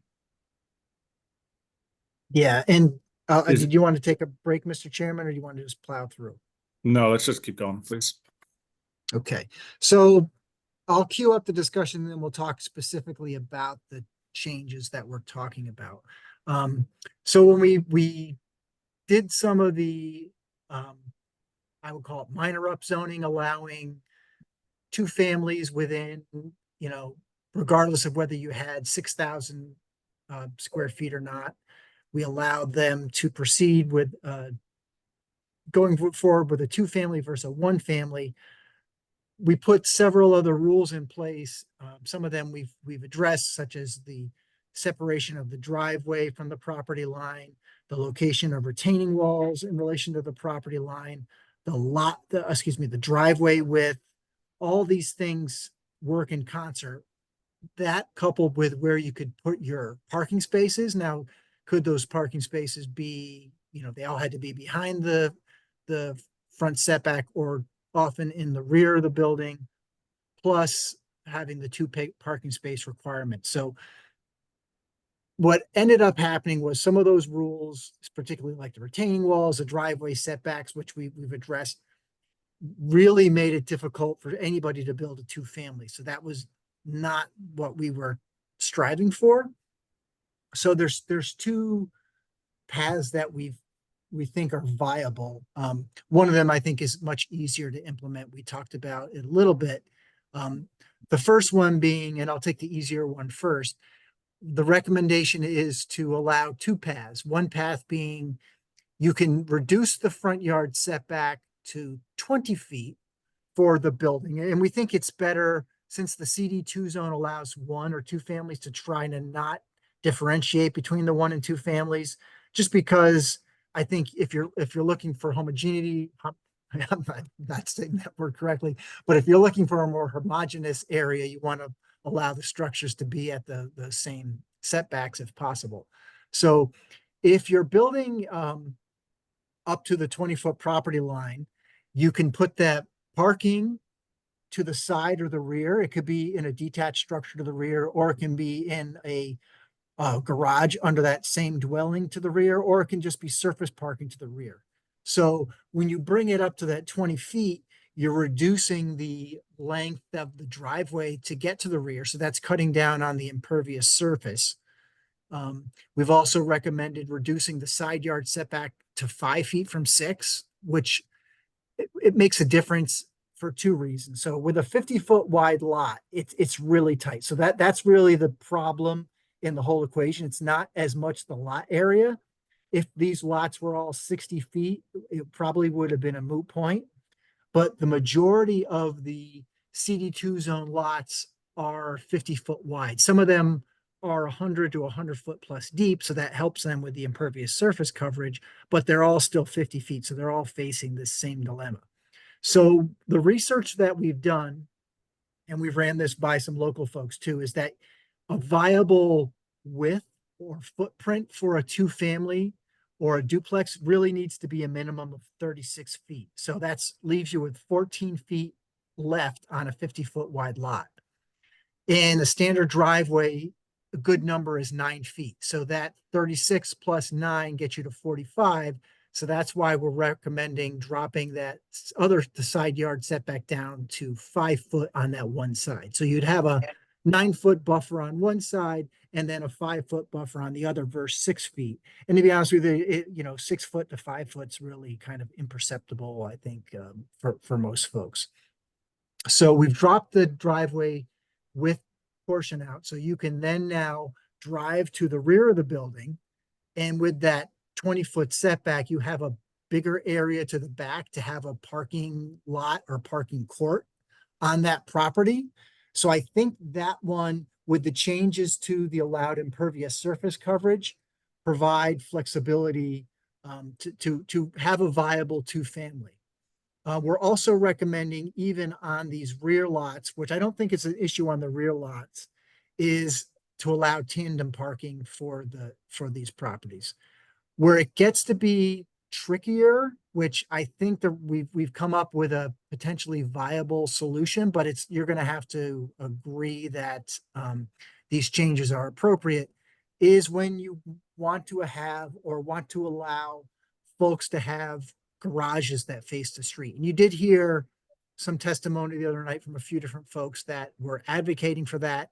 I think that's probably been the most, I don't know, the most often spoken complaint about the changes for the two families is we want to design something where we can have a garage at the front. So we tried to come up with some different ways to do that were viable. It's very, very tricky to fit everything that we want to get in to address the concerns of the folks that want to do this. Plus also, we were super mindful of the conversations that we had during the public hearings regarding the upzoning and the concern about not parking on the streets or not having adequate parking on site.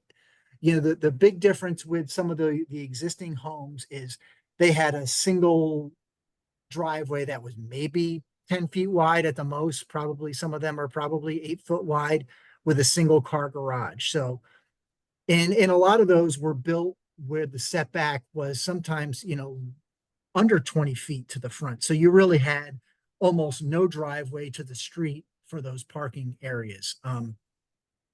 So the alternate we're proposing, we went through, first scenario was you could bring the front up to the building up to the front setback of 20 feet, provided they put the parking in the side or the rear.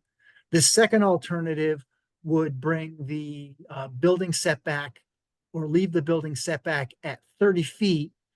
We would allow you to have a 20-foot wide parking bay at the front, which accommodates 2 spaces. So if you have a duplex, each one could have a single car garage. We're also saying, as a recommendation or a consideration for the commission, would be for allowing tandem spaces at the front. So you'd have one space within the garage. Potentially somebody could, I suppose, have a 2-car tandem garage. I'm not sure if they would do that or not, but they could do that. That would be their choice. But we think is more likely a scenario would be they'd have their 1-car space in the garage and say that garage is right at that 30-foot setback line. And then they would have the tandem space right on the other side of the garage. So you would have that parking within the front yard setback, but it would be within the driveway. So having it at 30 feet. Oh, sorry, Steve. No, go ahead. Yeah, so that's what I think it's going to, if you want to allow that garage facing the street, I think you have to allow a tandem space, because I don't think there's another way to realistically do it on a 50-foot wide lot. We played with allowing a kind of perpendicular parking space off the driveway, and the widths just don't work on something that would be viable for a 2-family. So that's kind of the long and the short of it. And this is think what gets us probably those nice, like the options that we looked at, that Brian showed, right? Like this enables some of those 2 families that look a lot better than some of the other ones. Yeah, and that would be with the tandem parking. The other piece of it that we should bring into the discussion is we talked about, and we made this change to the regulations, which were adopted in February, was allowing that extra parking space within the front setback.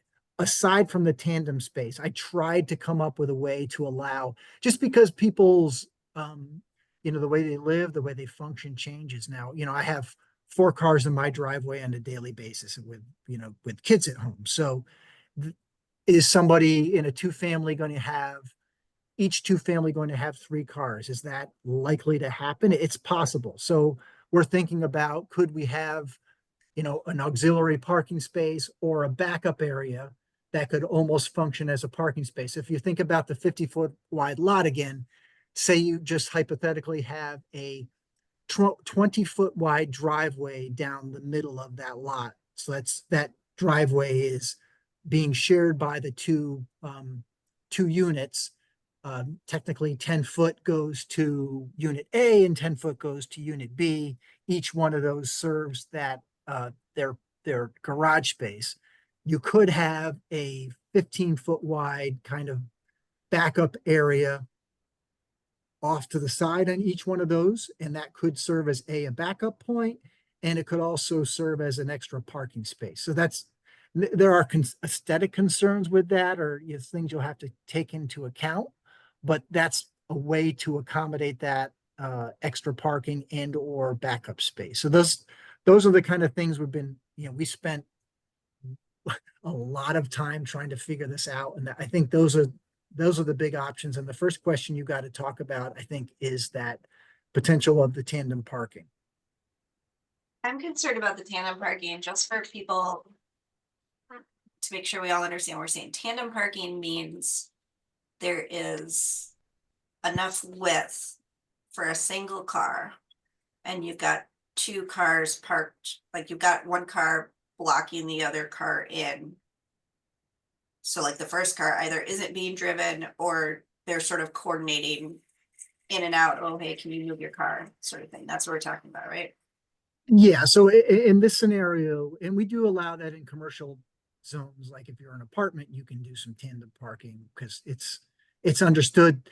The tandem would meant to be that it's for the same ownership group. So if I'm in unit A, I have two cars, one car's in the garage, and then I park the second car on the outside of the garage. So if I need to get the car in the garage out and there's a car there, we got to shuffle cars around until we can do that. I mean, I do that in my driveway every day.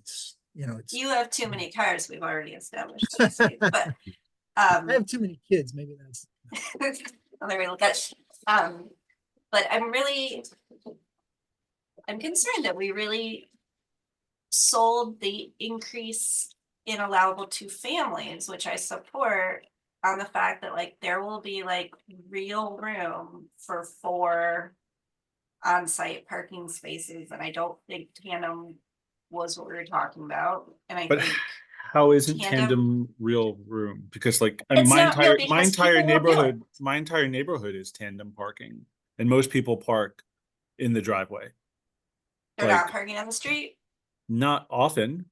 I mean, if someone has a third or fourth or fifth car, but that's just the reality of life. I have a single driveway that can fit 3 cars, and we only park on the street. Well, Anna, like I that's a know, I'm the choice. problem. But my point is there shouldn't be more of me. No, my That's a point is choice. I need a wider But- I can't get the car seat out. Okay. So, but okay, so I agree with Anna, and I think that we have to be realistic about people's behavioral patterns and how that could intersect with public life. I think it's one thing that we already have so many small, single driveway, small, all this, it's built that way. But when we're talking about building something new, I don't think we should be like, maybe having the garage in front just does not work for a 50-foot lot. And like put those on the larger lots. Yeah, Yeah, I that's think that's that- a 50-foot lot, definite do the issue. 20-foot setback and put the garage on the side or in the back. But like,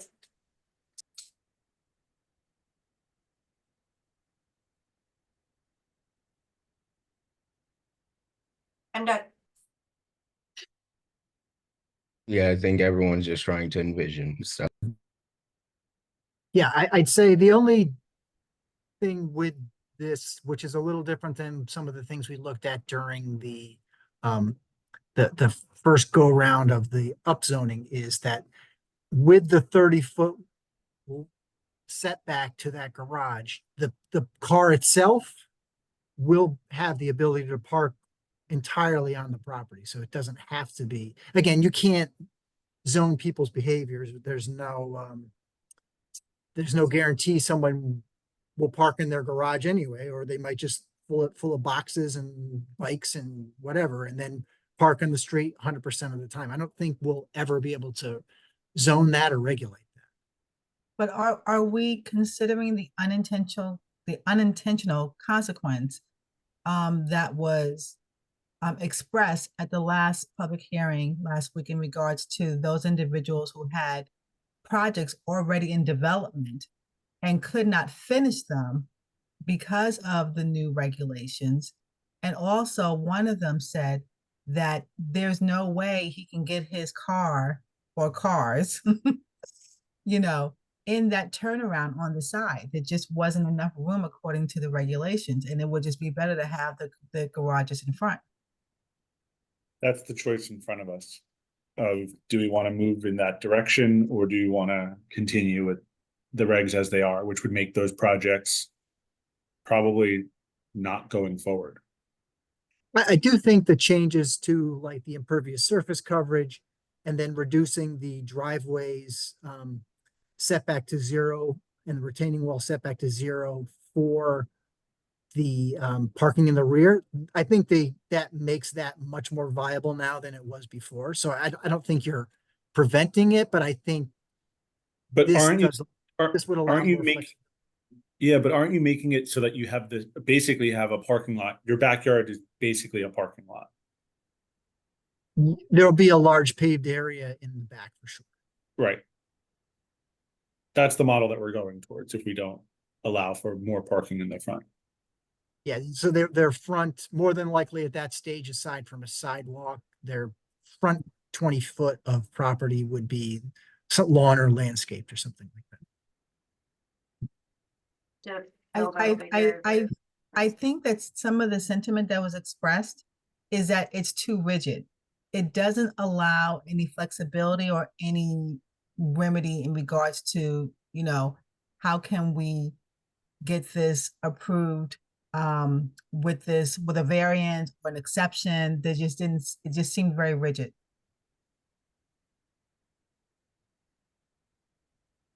I mean, an option, again, you know, you're not voting on anything tonight. We could leave it in the referral as is with the two-way option of one with the 20-foot setback and the second with the 30-foot setback, and then you can vote after the, you know, eventual public hearing and based on the feedback you get at that point. What do other commissioners think about this? Lou, Chapin, Diana? Steve, do we have other communities that are doing this?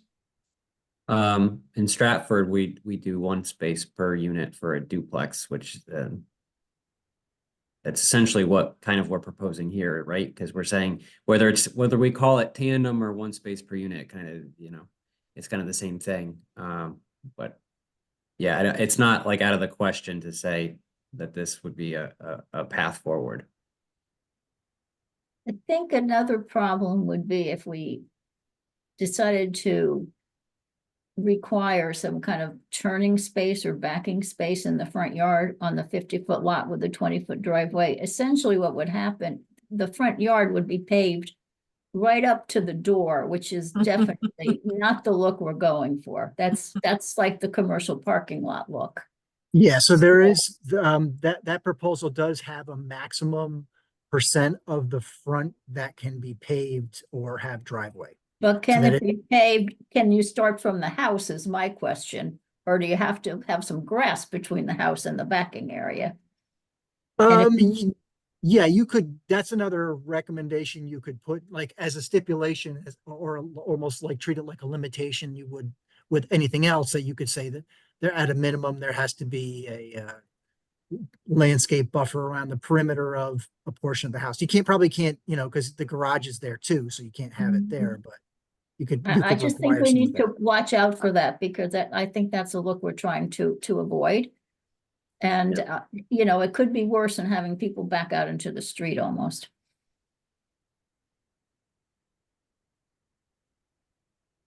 I live in a neighborhood now where people back out into the street and they have tandem in a single driveway and they can't park in the street because it's too busy. So people manage.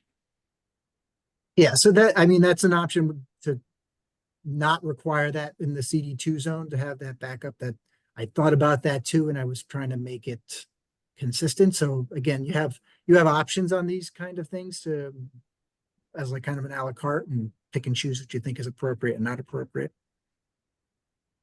Well, I think the suggestion that we move it forward as is, and give ourselves an opportunity as a commission to continue to think this through before we take action.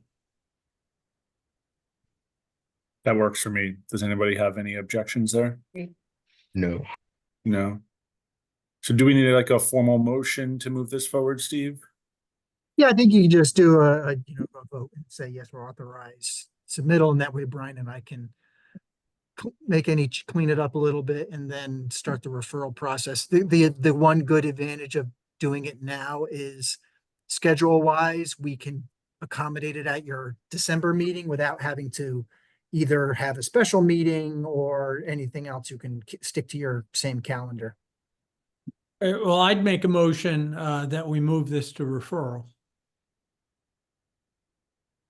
Do we have a second? I'll second that. All in favor, let's do a show of hands. Unanimous. Moving on. Thank you, everyone. And like Steve said, this is not the end of the road. It's just allowing to move to the next step. So I think people voiced a lot of good things to consider, and we should, keep sending that in. Steve, if people have thoughts on this, I assume they should send directly to you and Brian. Yeah, and we'll send it out. I think the key thing is if you modify it, it's fine to modify things at the hearing stage, as long as we're not introducing new topics. It's just rejiggering things you've already been discussing. So I think that's totally appropriate. One other thing I think was on your list was, are we making the vape shops special permit across? Yeah, that was definitely a goal. The only other thing we talked about was that, right now you say it's a 25% of like the product sales area. I don't have an answer for you, to be honest with you. I can't, it's good. It's easy for me to go in one day and say, oh yeah, this is 30%, trying to measure that or figure that out. And the next day I go back and he got a brand new shipment of something, and now it's 50% of the shelf area. Right. So that's really, from an enforcement standpoint, I'd say really difficult.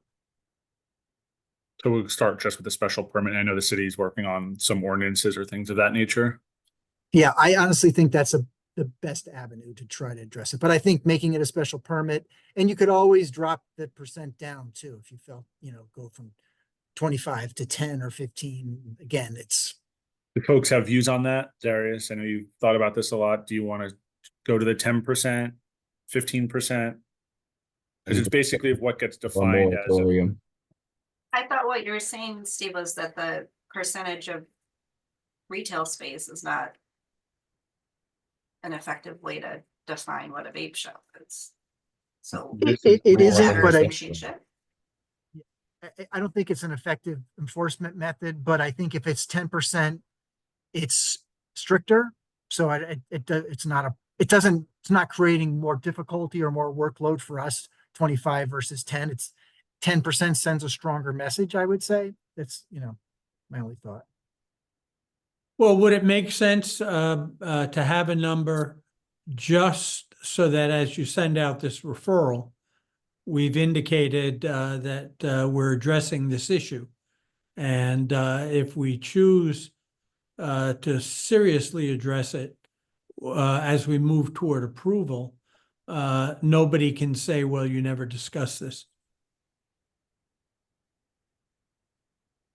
That's fine with us. It's an easy change for us.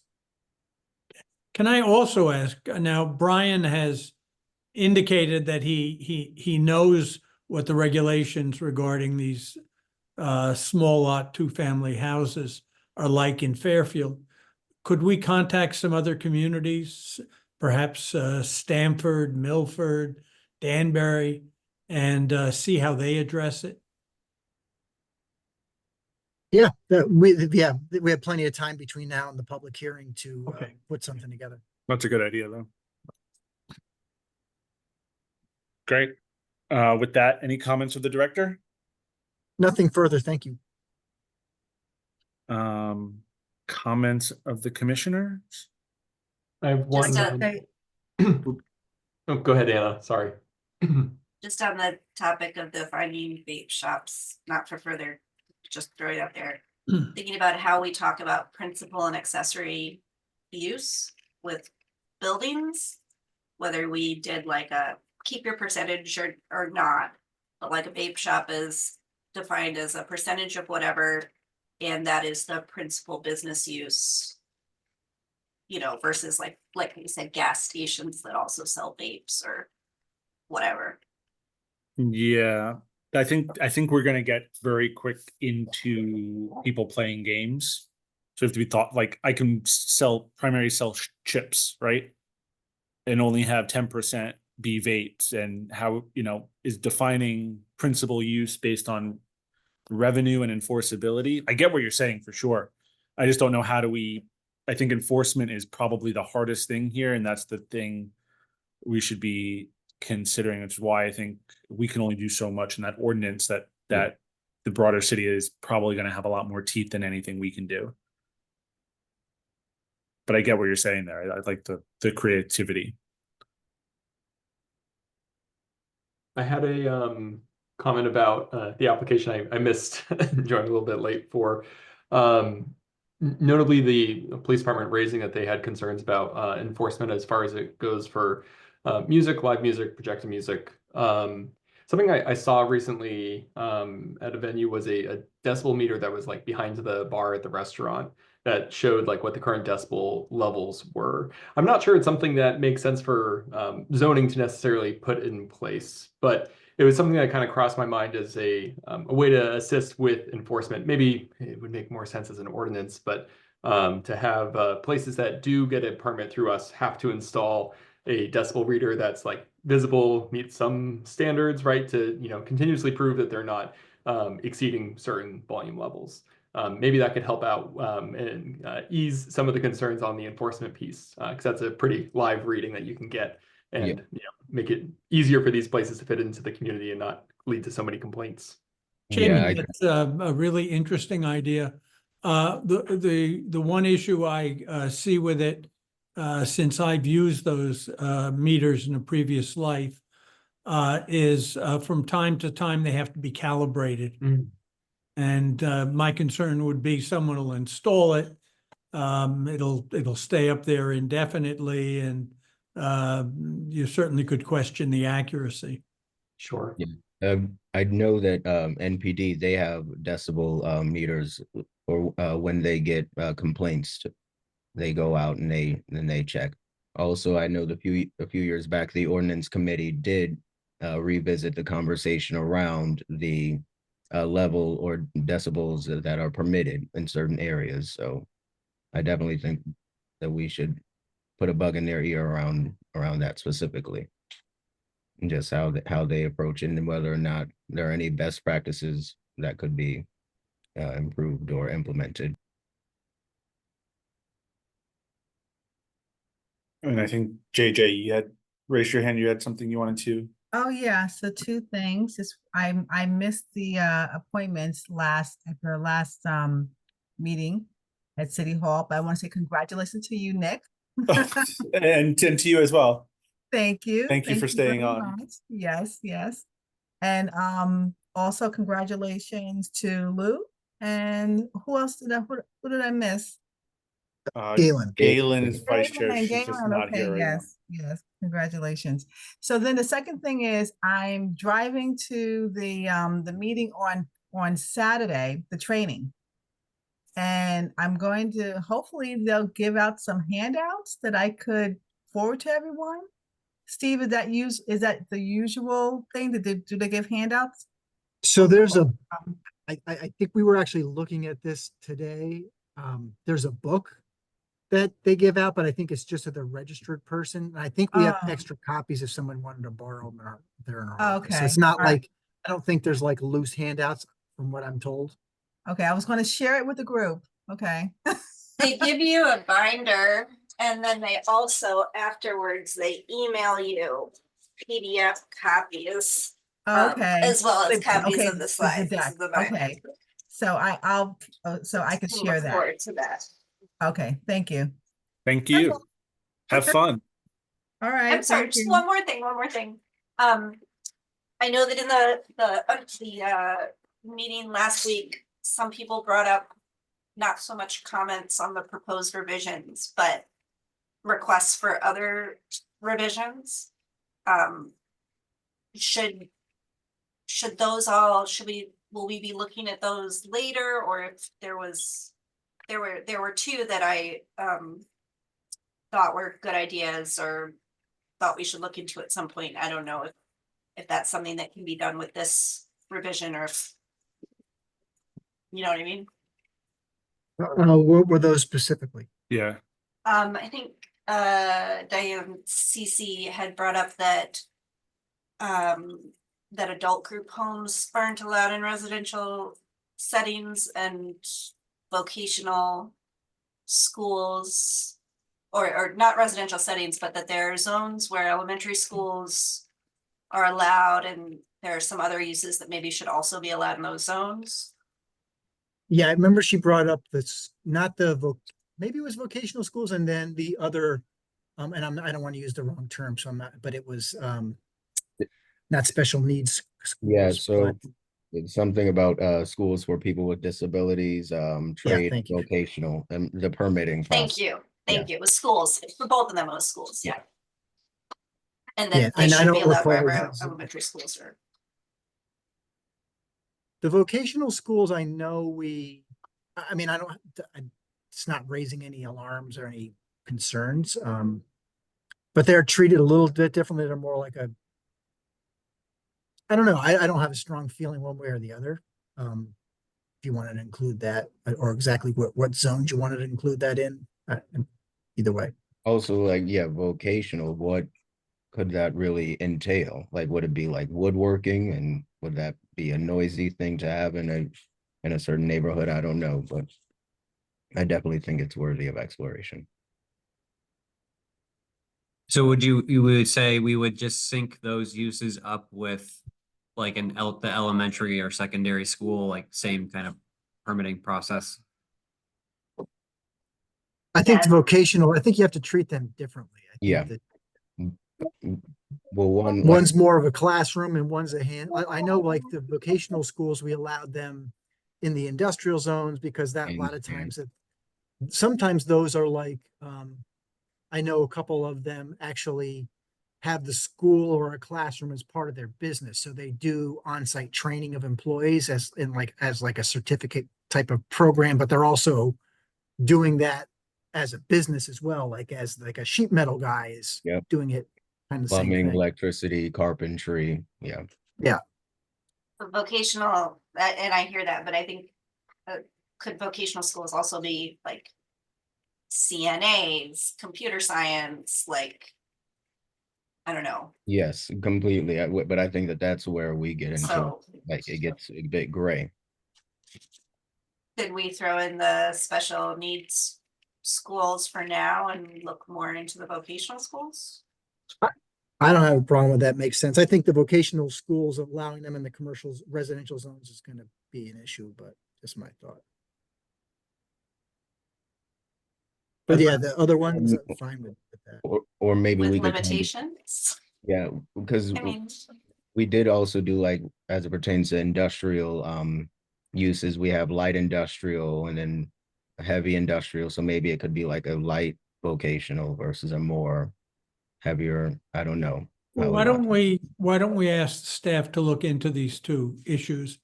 I don't feel a pressing need to include them at this moment. But it sounds as if they're at least worthy of some study and discussion later on. I agree with that. And I think the parking letter that we received as well is something to maybe fall in that same boat of us being able to dive into that. But I think that's not something we can take on at this moment. It's a larger discussion, but would be good to get that scheduled as well. Makes sense. Anybody have anything else? With that, do I have a motion to adjourn? Commissioner Williams, do we have a second? Commissioner Tabachnik, all in favor? I. Unanimous. Thank you, everyone, for tolerating me tonight. Great Um, Good job. Thank you, We Nick. did. Great We got through job. it. By Good night. 8:30. Good night, everyone. Thank you. Good night. See y'all soon.